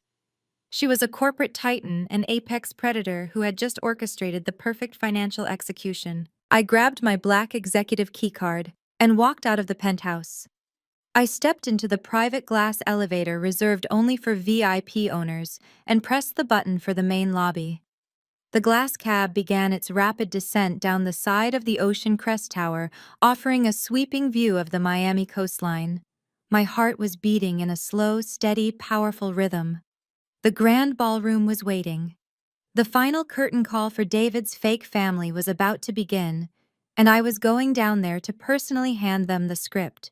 The glass elevator descended smoothly down the side of the towering resort, giving me a final sweeping view of the sunlit Miami beach. As the floor numbers on the digital display ticked backward, my mind drifted to all the deeply humiliating moments I had endured at the hands of my husband and his family. I remembered the first Thanksgiving I hosted at our home in Atlanta. I had spent 2 entire days cooking a massive feast from scratch, trying to make a perfect holiday. When Vivian arrived, she took one look at my sensible kitchen clothes and the homemade dishes and whispered loudly to David that I was acting entirely too ghetto for their new social circle. She told him he needed a wife who understood high society and presentation, not a woman who smelled like roasted garlic and worked at a boring desk all day. She never cared that my boring desk job was paying the mortgage on the very house she was standing in. She only cared about the illusion of wealth. And then there was Terrence, the supposed golden child of the family. Whenever he visited our house, he treated me exactly like the hired help. He would snap his fingers at me from the living room couch, demanding I bring him fresh towels or refill his expensive bourbon. If I ever dared to ask him to clean up his own mess, David would immediately jump in and scold me. David would tell me to stop disrespecting his brother, who was under so much stress, building his luxury influencer brand. They both looked at me like a disposable stepping stone, a necessary burden they had to tolerate just to keep a roof over their heads. They drained my energy and my finances while actively despising the very person keeping them afloat. But now, as I watched my reflection in the polished glass of the elevator doors, wearing a pure white silk suit that cost more than their entire fake net worth, I knew those days of quiet submission were permanently over. The elevator gently chimed, and the doors slid open into the private executive corridor just off the main lobby. Waiting for me there was Mr. Sterling, the general manager, holding a thick black leather portfolio. Standing right next to him were 3 men in dark gray suits with federal badges clipped to their belts. These were the FBI agents Harvey had coordinated with back in Atlanta. These were the men who had been quietly monitoring every single fraudulent swipe David made over the last 48 hours, waiting for the exact moment the theft crossed into felony territory. "Good morning, Miss Alicia," Meister Sterling said, dipping his head in a deep, respectful nod. "Everything is prepared exactly as you requested, and the venue is entirely locked down." The lead agent, a tall, broad-shouldered man named Agent Carter, stepped forward and handed me a sealed manila envelope. "We have the federal arrest warrants for wire fraud and identity theft," Agent Carter informed me, his voice completely flat and professional. "We also have the signed affidavits detailing his forged banking applications. We were going to pull him out of his hotel room this morning, but Mr. Sterling informed us you wanted to handle the final eviction notice yourself first. I took the heavy envelope and thanked them for their absolute discretion. I told them I needed exactly 5 minutes inside that ballroom to conclude my personal business and reclaim my corporate dignity before they moved in to make the formal arrest. Agent Carter nodded, confirming his team would secure all the exit doors to ensure David could not slip out the back when the panic started. He assured me that the moment I gave the signal, they would enter the room and place him in federal custody. The long marble hallway leading to the grand oceanfront ballroom was eerily quiet. Usually a space like this would be bustling with frantic catering staff and stressed event coordinators running back and forth. But because the automated hotel system had completely suspended David's account, the resort staff had been ordered to stand down completely. There were no waiters carrying trays of expensive champagne. There were no ushers guiding guests to their seats. There were no photographers setting up lighting rigs. The only sound was the faint, muffled melody of a string quartet playing inside the venue. They were a local group who had demanded their payment up front weeks ago, which was the only reason they were actually performing today. I stopped just outside the massive, heavy oak doors of the ballroom. I could hear the low, uncomfortable murmuring of the guests inside echoing in the cavernous space. Through the small crack between the doors, I could see the surreal scene unfolding. Despite the catastrophic yacht incident last night, and despite Blair's father threatening to call off the wedding entirely, Blair had somehow convinced her family to show up for the actual ceremony. They were all sitting in the carved wooden chairs, looking around at the empty corners of the room, where the expensive floral arrangements were supposed to be. The room looked bare and unfinished, a perfect physical representation of David's empty promises. The wealthy white family from Boston was shifting uncomfortably in their seats, whispering furiously to one another about the obvious lack of luxury they had been promised. Standing at the very front of the room under a barren wooden archway was Terence. Vivian had somehow managed to scrounge up just enough cash from pawning her own fake jewelry to bail him out of the local holding cell just 2 hours ago. He looked absolutely terrible. His face was puffy. His eyes were darting nervously around the room, and his expensive tuxedo was visibly wrinkled from sleeping in a jail cell. David was standing right next to him, playing the role of the supportive best man. David was sweating so heavily that dark patches were blooming under the arms of his suit. He kept glancing at his watch and looking toward the side exit, praying for a miracle wire transfer that he knew was never going to come. He was entirely out of options, and his fake billionaire persona was completely crumbling under the bright ballroom lights. They thought they were still in control of the narrative. They thought they could just smile and fake their way through the next hour pretending they were wealthy executives while leaving me footing the massive bill. I placed my hands flat against the cold, heavy brass handles of the grand doors. I took one final deep breath, letting the cool air fill my lungs and steady my heart rate. The quiet, submissive wife, who paid the rent and tolerated their endless abuse, was completely dead and gone. In her place was a federal witness, a corporate risk actuary, a majority shareholder, and an apex predator who had just seized every single asset they mistakenly thought they owned.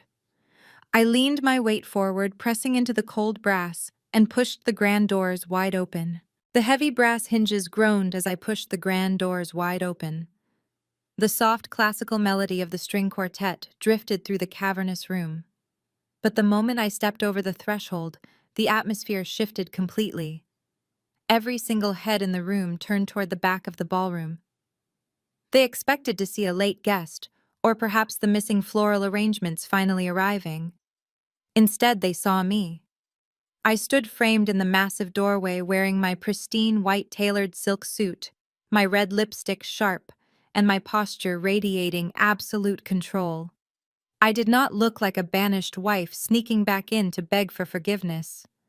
I looked like a corporate executioner arriving to collect a massive debt. The click of my designer stilettos echoed loudly against the polished hardwood floor as I began my slow, deliberate walk down the center aisle. I kept my eyes locked entirely on the altar where Terence and David were standing.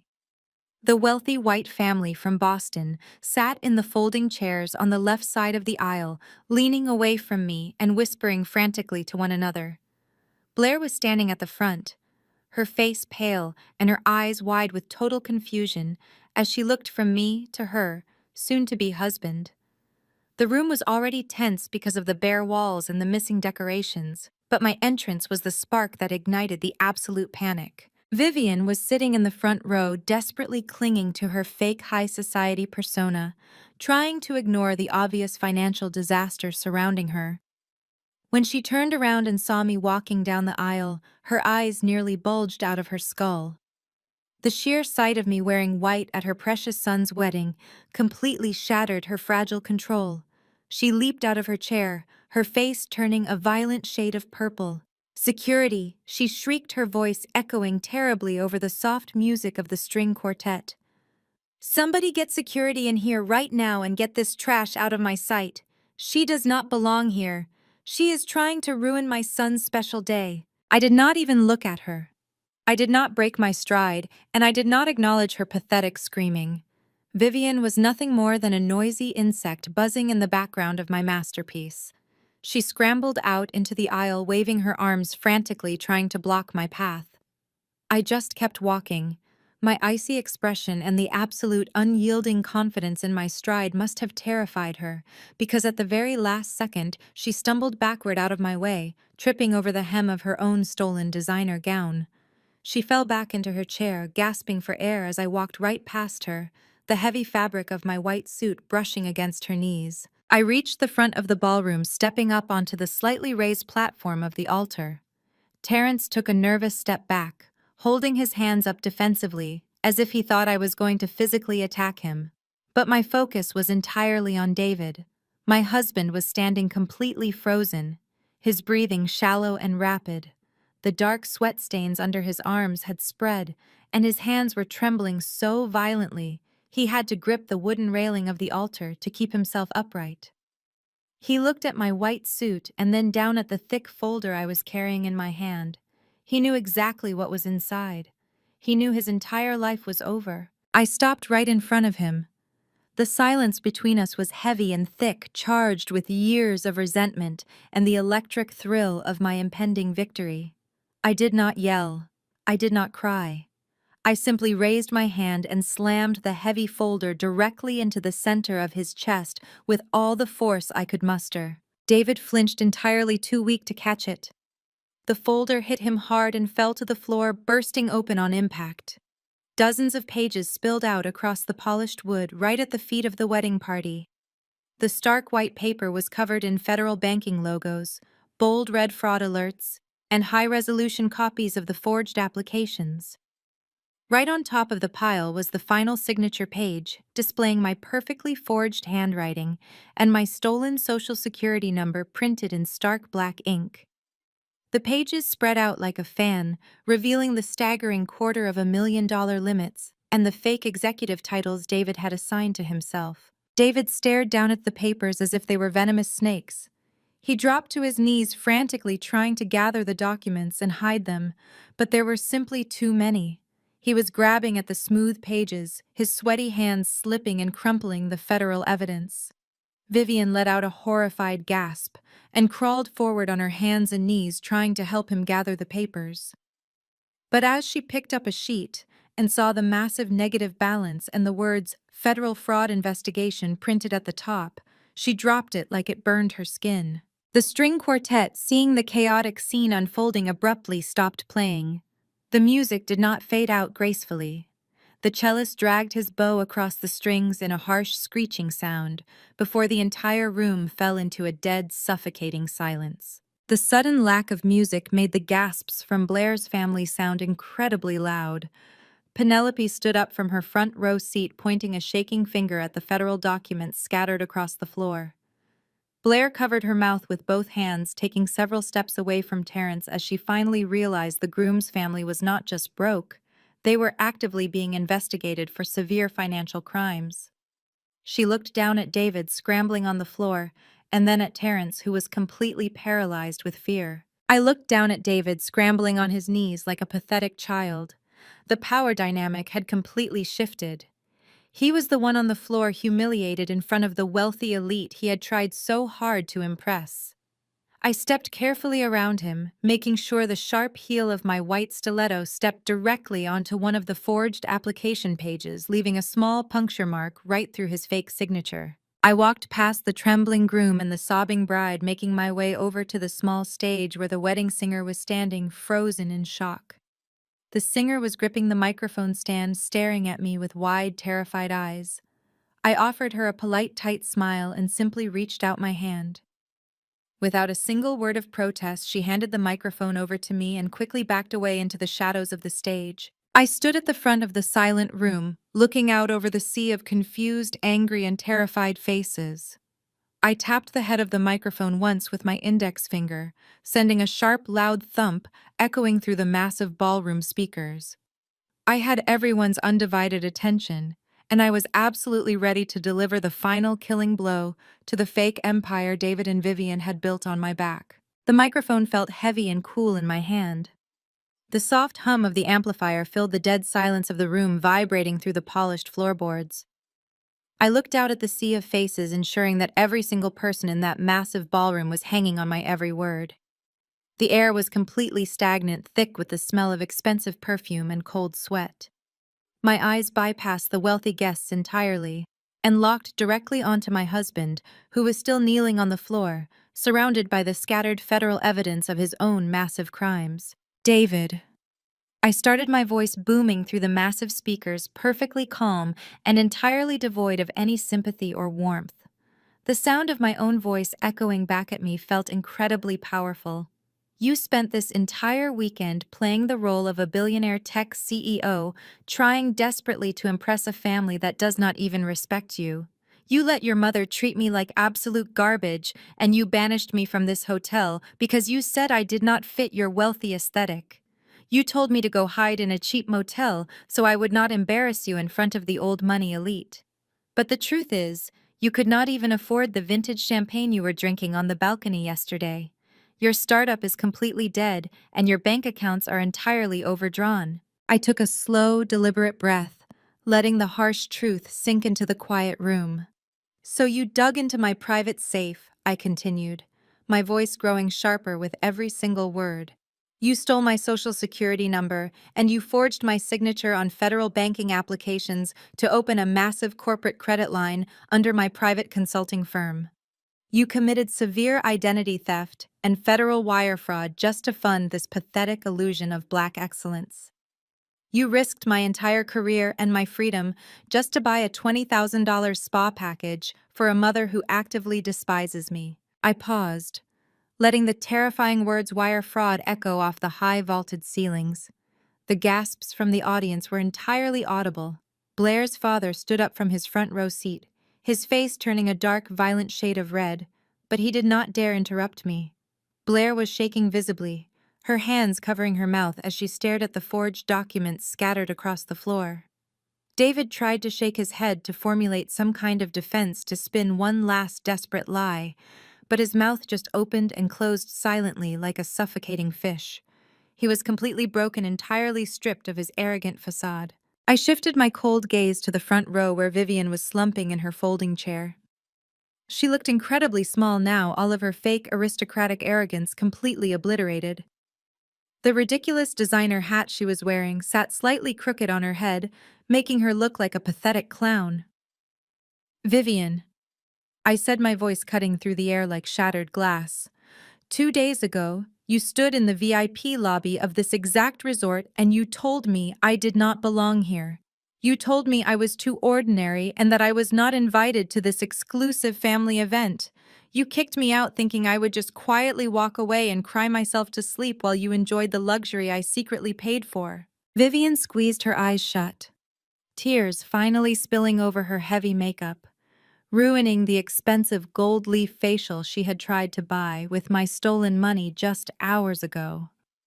She raised a trembling hand, reaching out toward me as if begging me to stop the public execution, but I was not even close to finished. The years of emotional abuse, the constant gaslighting, the nasty comments about my clothes and my career, all of it was coming back to her right now in front of the exact people she wanted to impress the most. What neither of you realized. I continued pacing slowly across the front of the stage, my pristine white silk suit catching the bright ballroom spotlights, is that my consulting firm is not just some cute little hobby you can parasite off of. I am a senior partner at an incredibly aggressive venture capital firm based in Atlanta. And exactly 1 month ago, I personally orchestrated a massive corporate buyout. My firm purchased a 40% majority stake in the Ocean Crest Hospitality Group. The collective shock in the room was so thick it was almost suffocating. Penelope dropped her expensive silk clutch onto the hardwood floor, and the sharp, heavy thud echoed loudly in the quiet room. Terence, who had been leaning against the wooden archway for support, suddenly lost his footing and stumbled forward, staring at me with wide, terrified eyes. The arrogant influencer who had thrown a drink at my yacht captain was now looking at me like I was a literal god who held his entire existence in the palm of my hand. "That means I own this resort," I announced, my voice ringing with absolute finality and undeniable power. "I own the presidential penthouse suite I slept in last night. I own the luxury spa where your stolen card was publicly declined. I own the yacht that was boarded by the Federal Coast Guard. And I own this very ballroom you are standing in right now." So, Vivian, you did not kick me out of an exclusive family event. You attempted to kick the executive owner of the hotel out of her own property. And David, you did not just steal money from a bank, you committed massive corporate fraud against a federal entity that was already sitting directly inside the executive administration system of this exact building. You handed me the exact weapon I needed to destroy you. I walked to the very edge of the stage, looking down at the two of them with pure, unadulterated disgust. As the majority shareholder proxy of the Ocean Crest Resort, I am officially canceling this wedding. I am terminating all of your luxury reservations, and I am formally evicting you from my property. You have absolutely nothing left, and the charade is completely over. As soon as the final words left my mouth, the heavy wooden doors at the very back of the ballroom swung open again. Mr. Sterling, the general manager, marched down the center aisle, his face a mask of strict professional authority. He was flanked by 4 massive hotel security guards dressed in sharp black suits. They moved with purposeful, terrifying speed, walking directly to the front of the room and taking their formal positions right beside me on the stage, forming an impenetrable wall of protection. Mr. Sterling turned to face the terrified wedding party and the stunned wealthy guests. He held his clipboard tightly against his chest, projecting total control. "Ladies and gentlemen, Mr. Sterling," announced, his voice projecting loudly without the need for a microphone cutting through the heavy tension.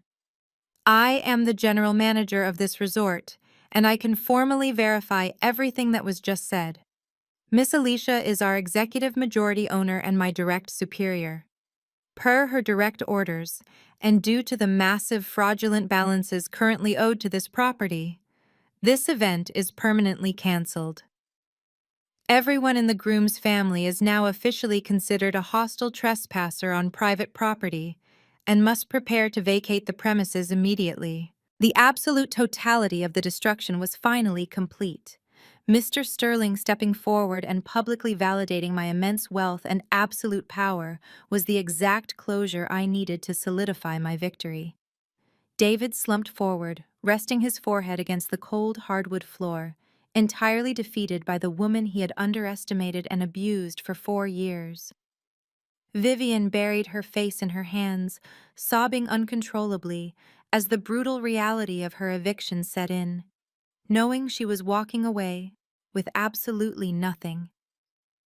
Terence just stood there, looking between his brother and his mother, realizing that his fake influencer life was completely ruined, and he was likely going back to a federal holding cell. Blair's family did not say a single word. The wealthy old money elitists from Boston who had looked down on me just days ago were now staring at me with a mixture of absolute awe and sheer terrifying respect. They realized that the ordinary woman in the practical travel shoes was actually a ruthless corporate titan, an apex predator who could buy and sell their entire traditional trust fund without breaking a single sweat. There was no yelling, there was no arguing. There was only a dead, suffocating, total silence in the massive room as the absolute weight of my revenge settled heavily over them all. They were entirely paralyzed, trapped in the quiet, pathetic wreckage of their own massive egos, while I stood above them absolutely untouched and completely free. The suffocating silence in the grand ballroom was finally broken by the sound of a single heavy footstep. Blair's father stepped out from the front row of the white folding chairs, his expensive leather shoes echoing like gunshots in the quiet room. He was a strict, wealthy, conservative man who had always looked at David's family with a thinly veiled layer of suspicion. And now that suspicion had exploded into absolute blinding rage. His face had turned a deep, violent shade of crimson, and the veins in his neck were bulging against the collar of his tailored tuxedo. He walked directly toward the altar, cutting through the scattered federal documents on the floor, without even looking down at them. He stopped right in front of Vivian and Terrence, looking at them with a level of disgust that was so pure and so deeply rooted, it made the air in the room feel freezing cold. "You are nothing but common street criminals," he spat, his voice vibrating with absolute fury. His polite high society facade was completely gone, replaced by the harsh, ruthless anger of an old money patriarch who had just realized his family legacy was about to be tied to a group of fraudulent felons. He turned his attention to Vivian, who was still slumped in her chair, sobbing into her hands. He did not hold back a single ounce of his contempt. He verbally tore her apart in front of the entire remaining crowd. "You thought you could parade around here pretending to be old money?" he told her, his tone dripping with venom. "You came to my city and you flashed your rented designer clothes and your stolen champagne thinking we would not see right through your cheap, pathetic facade. You are a complete fraud, Vivian. You are a thief and a liar, and you will be incredibly lucky if you do not die in a federal prison cell sitting right next to your pathetic sons." Vivian shrank back, covering her ears and wailing loudly, but Blair's father was not finished. He turned away from her and faced his side of the aisle, raising his hands to address the wealthy guests who had flown in from Boston. "This entire sham is over," he announced, his voice booming through the cavernous space. "Grab your belongings and head straight back to the airport. We are leaving this diseased environment immediately, and we will never speak of these disgusting people ever again." The wealthy guests immediately stood up, grabbing their silk clutches and designer suit jackets, rushing toward the exit doors as fast as they could to distance themselves from the looming federal arrests. Blair's father reached out and grabbed Blair's arm, pulling her forcefully away from the altar. Blair did not fight him. She was completely destroyed.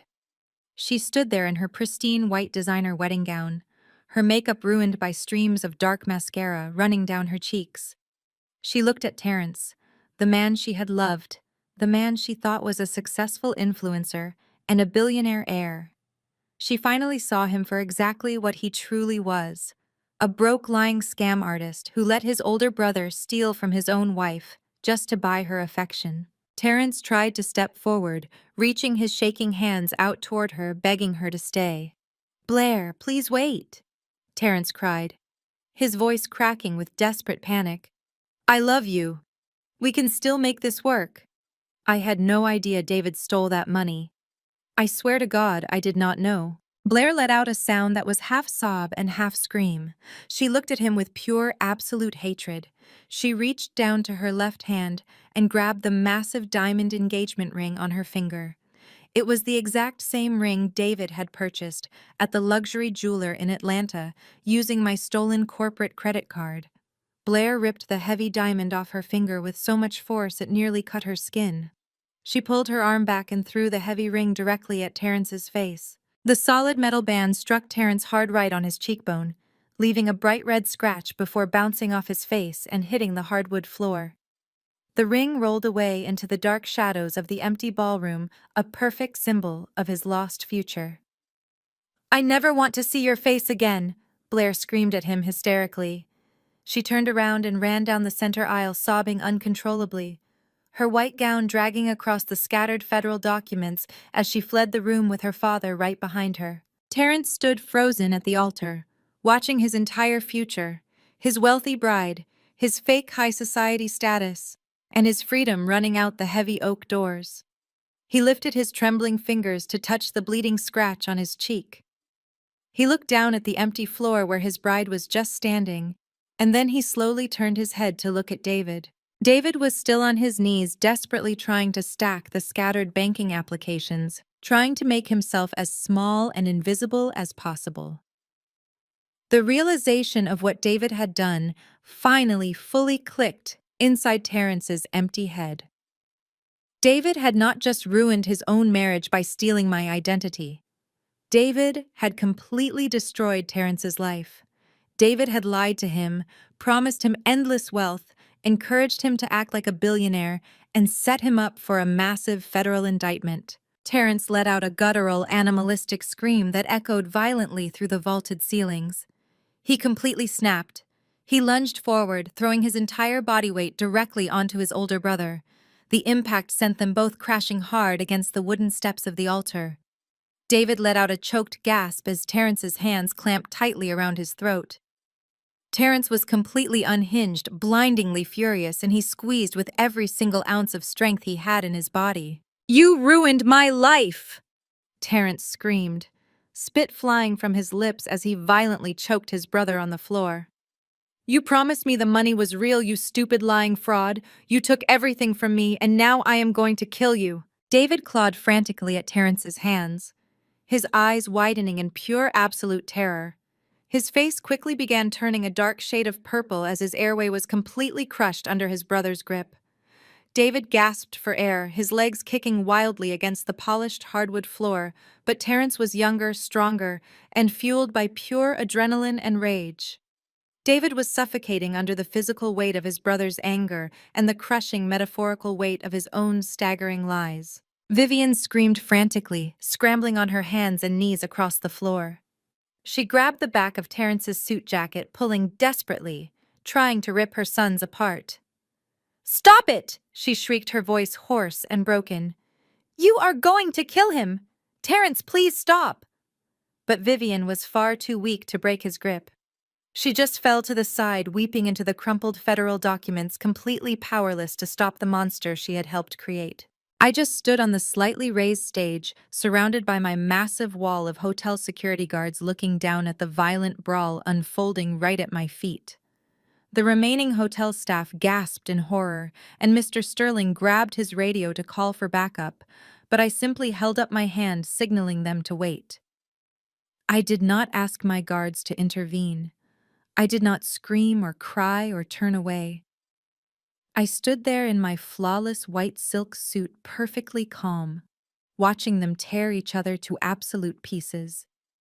They had spent years trying to break me down, and now I was simply allowing the brutal, catastrophic consequences of their own actions to play out exactly as they were always meant to. Before the violent brawl on the floor could escalate into a full-blown tragedy, the heavy oak doors at the back of the ballroom slammed open for the third and final time. The sound was so loud and commanding that even Terrence froze, his hands still wrapped tightly around David's bruised neck.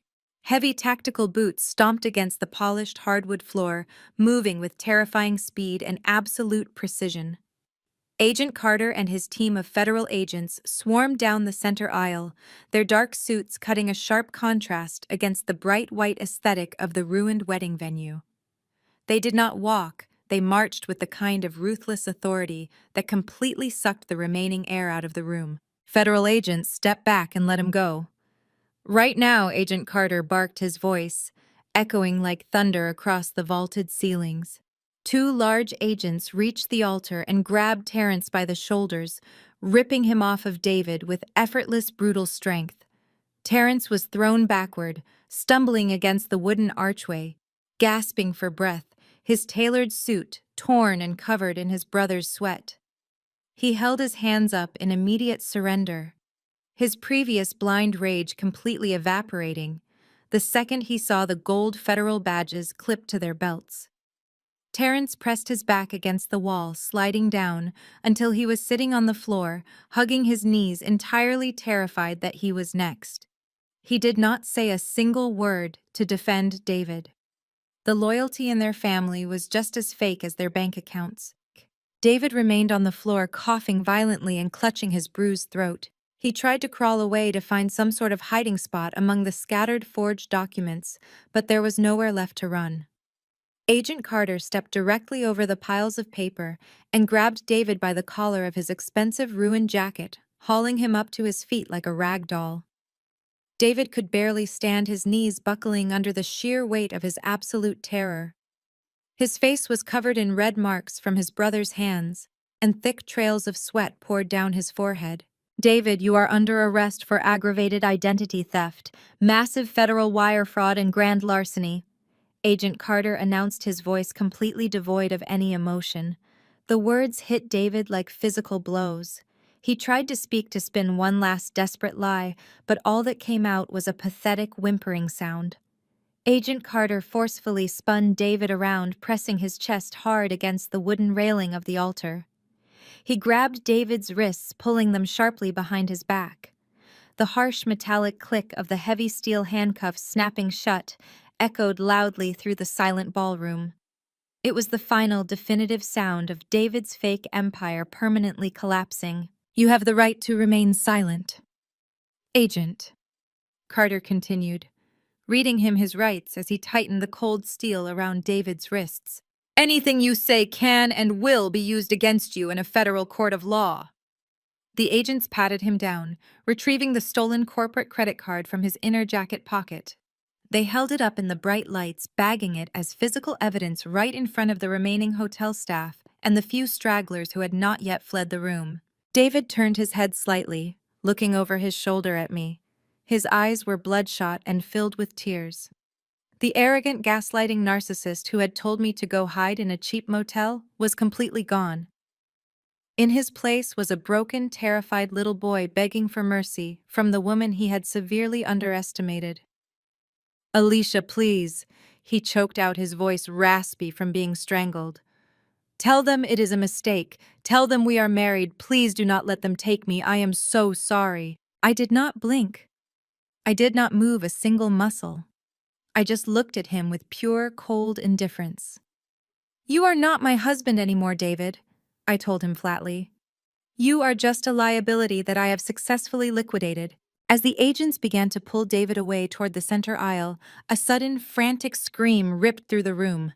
Vivian, who had been watching her son's complete destruction from the floor, suddenly snapped out of her paralyzed shock. She realized that her desperate pleas to the federal agents were completely useless because the men in the dark suits did not even acknowledge her existence as they processed her son as a federal criminal. So she turned her manic, desperate energy entirely toward me. She scrambled across the polished hardwood, crawling on her hands and knees like a desperate, wounded animal. She completely ignored her own ruined designer gown and the fake high society image she valued more than her own soul. She dragged her body across the floor, the expensive stolen fabric tearing against the sharp edges of the scattered paper. Before my security guards could step in to block her, Vivian threw herself at my feet. She reached out with her trembling, manicured hands and grabbed onto the hem of my white silk trousers. Her face was a complete disaster of running mascara and snot, her eyes wide with a manic, terrifying desperation. "Alicia, please, you have to stop them!" she wailed, sobbing so violently her entire body shook. "You have the power to stop this. You own the hotel. You know these men, just tell them you authorized the card. Please, Alicia, he is your family." I looked down at her, feeling a deep wave of pure, absolute disgust. I took a deliberate step backward, forcing her hands to slip off my pristine white suit. "Do not touch me, Vivian," I said, my voice cold and sharp, cutting through her hysterical crying.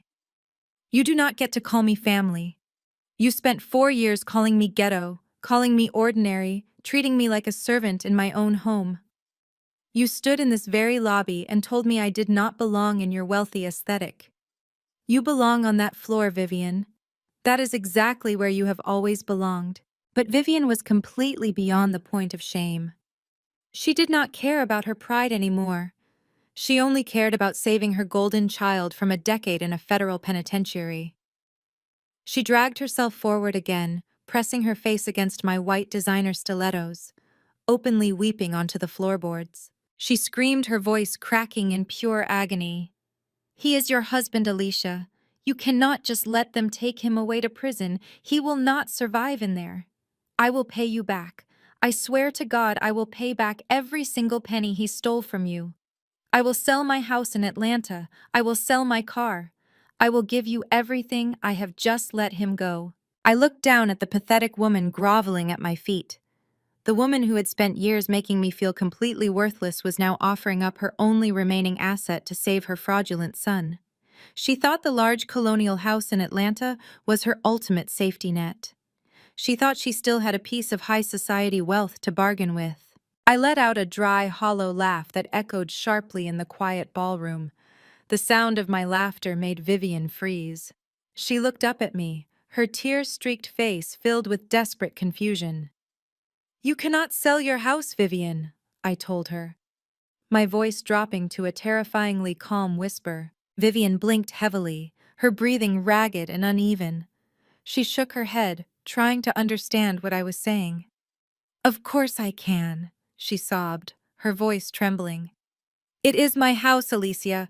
It is completely paid off. I will call the realtor today, and I will give you every single cent of the equity. Just tell the federal agents to release David." I shook my head slowly, looking at her with pure absolute ice. "Your house is not paid off." "Vivian," I explained, letting the cold, hard truth wash over her. 2 years ago, when you defaulted on your mortgage and the bank was threatening foreclosure, your precious son David secretly drained our joint savings account to bail you out. He did not tell me he was doing it. He just quietly siphoned my hard-earned money to keep a roof over your head so you could continue playing your fake aristocratic games." Vivian gasped, her eyes darting toward David, who was currently being dragged down the center aisle by the federal agents. David looked away, unable to meet his mother's eyes, entirely ashamed of the web of lies he had built. "But that is not even the best part, Vivian," I continued, taking a slow step forward, so I was towering directly over her. "When I audited my personal finances yesterday and discovered David's massive corporate fraud, I also ran a full background check on your precious estate in Atlanta. I saw that you had fallen behind on your payments again. The bank was preparing to auction it off next month, so I made a very simple phone call to my venture capital firm. I reached into the black leather portfolio that Mr. Sterling had handed to me earlier. I pulled out a thick stack of legal documents printed on heavy formal paper. I bought your debt directly from the bank, Vivian," I announced, my voice ringing with absolute finality. "My firm purchased the entire mortgage and the deed to the property. You do not own that house in Atlanta. I own it." Vivian let out a sound that I can only describe as a dying gasp. It was a guttural, hollow noise that sounded like her very soul was leaving her body. She stared at the legal documents in my hand, her entire world completely and utterly destroyed. The fake wealth, the arrogant pride, the toxic superiority, it was all permanently gone. She had absolutely nothing left to her name. I dropped the heavy stack of papers right onto the polished hardwood floor, letting them land directly on top of her ruined designer gown. The document sitting on the very top of the pile was a formal legal notice printed in bold black ink. "That is your official eviction notice," I told her, staring down at her broken, sobbing form. "You have exactly 30 days to vacate my property. You are no longer welcome in my home, you are no longer welcome at my resort, and you are absolutely no longer family." Vivian collapsed, completely falling forward onto the floorboards and weeping with a level of despair that I had never witnessed before. She clawed at the eviction notice, her tears soaking the heavy paper, but there was nothing she could do. The federal agents had reached the back of the ballroom, and they pushed David out the heavy oak doors, the heavy metal handcuffs clinking loudly as he was escorted out of my life forever. Mr. Sterling stepped forward, signaling his massive security team. They moved in quickly, grabbing Vivian by the arms and hauling her off the floor. They did the same to Terrence, who was still sitting slumped against the wall, completely catatonic with shock. The security guards dragged the two of them out of the grand ballroom, their expensive clothes ruined, their dignity completely shattered. They were escorted out the back service exit of the resort, tossed out into the humid Miami street like common trash. I stood alone in the center of the massive ballroom. The string quartet had packed up and fled. The wealthy guests were long gone. The scattered federal documents littered the floor around me. I took a deep breath, letting the absolute silence of the room wash over me. The heavy, crushing weight that I had carried on my shoulders for 4 long years was completely gone. I was entirely free. Fast forward, exactly 1 year later. The Miami sun was setting over the ocean, casting a brilliant golden light across the water. I was standing on the expansive terrace of the Ocean Crest presidential penthouse, holding a glass of vintage Pinot Noir, feeling the warm, salty breeze against my face. My life had transformed completely since that chaotic afternoon in the grand ballroom. David is currently serving a mandatory 5-year sentence in a federal penitentiary. The prosecution was absolutely ruthless. Because he had crossed state lines to commit massive corporate fraud, and because he had stolen my identity, the judge showed him absolutely no mercy. He spends his days wearing a standard orange jumpsuit, eating cheap cafeteria food, and sleeping on a thin cot. His fake billionaire persona is entirely dead. There are no designer suits in prison, and there is absolutely no social media for him to pretend he is living a life of black excellence. He is just another federal inmate completely forgotten by the world he tried so desperately to impress. Terrence did not fare much better. After the massive public humiliation at the yacht and the complete destruction of his influencer brand, he lost every single sponsor he ever had. Blair annulled the marriage paperwork before it was even officially filed, and her wealthy family ensured that Terrence was blacklisted from every major social circle on the East Coast. He currently works a minimum wage job at a local car wash in Atlanta, spending every single paycheck trying to slowly pay off the massive personal debts he accumulated while pretending to be rich. He lives in a tiny rented room and takes the public bus to work, his arrogant ego permanently crushed under the weight of his own profound failures. And Vivian got exactly what she deserved. When the 30-day eviction notice expired, I sent a team of ruthless property managers to clear out the Atlanta house. She was forced to pack her belongings into cheap cardboard boxes and move into a cramped, tiny apartment on the outskirts of the city. She has no money, no high society friends, and absolutely no contact with her golden children. The wealthy women she used to desperately try to impress completely shunned her when the news of David's federal arrest hit the local papers. She spends her days sitting alone in her tiny apartment, bitterly clinging to the memories of a fake life that never truly existed. As for me, I am absolutely thriving. My venture capital firm had its most profitable year on record. I completely renovated the Atlanta house and sold it for a massive profit, permanently erasing any lingering memories of my toxic marriage. I travel the world. I invest in brilliant, authentic entrepreneurs, and I spend my weekends lounging on the balcony of my own luxury resort. Taking down David and his toxic family taught me the most valuable lesson of my entire life. We are often conditioned to believe that blood and marriage mean unconditional loyalty. We are told to swallow our pride, keep the peace, and endure emotional abuse just because someone holds the title of husband or mother-in-law. But true family does not constantly belittle your worth.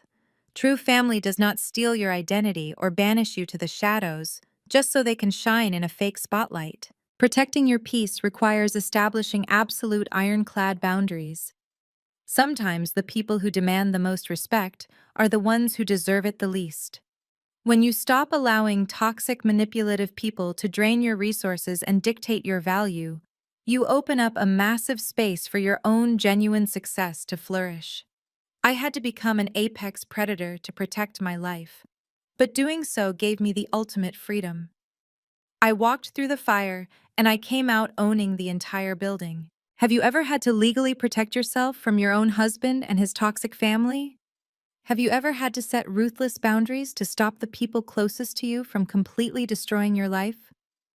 Let me know your stories in the comments below. Do not forget to hit the like button and subscribe for more stories about reclaiming your power and walking away from toxic abuse. Remember, your peace is your most valuable asset, and you should never let anyone steal it.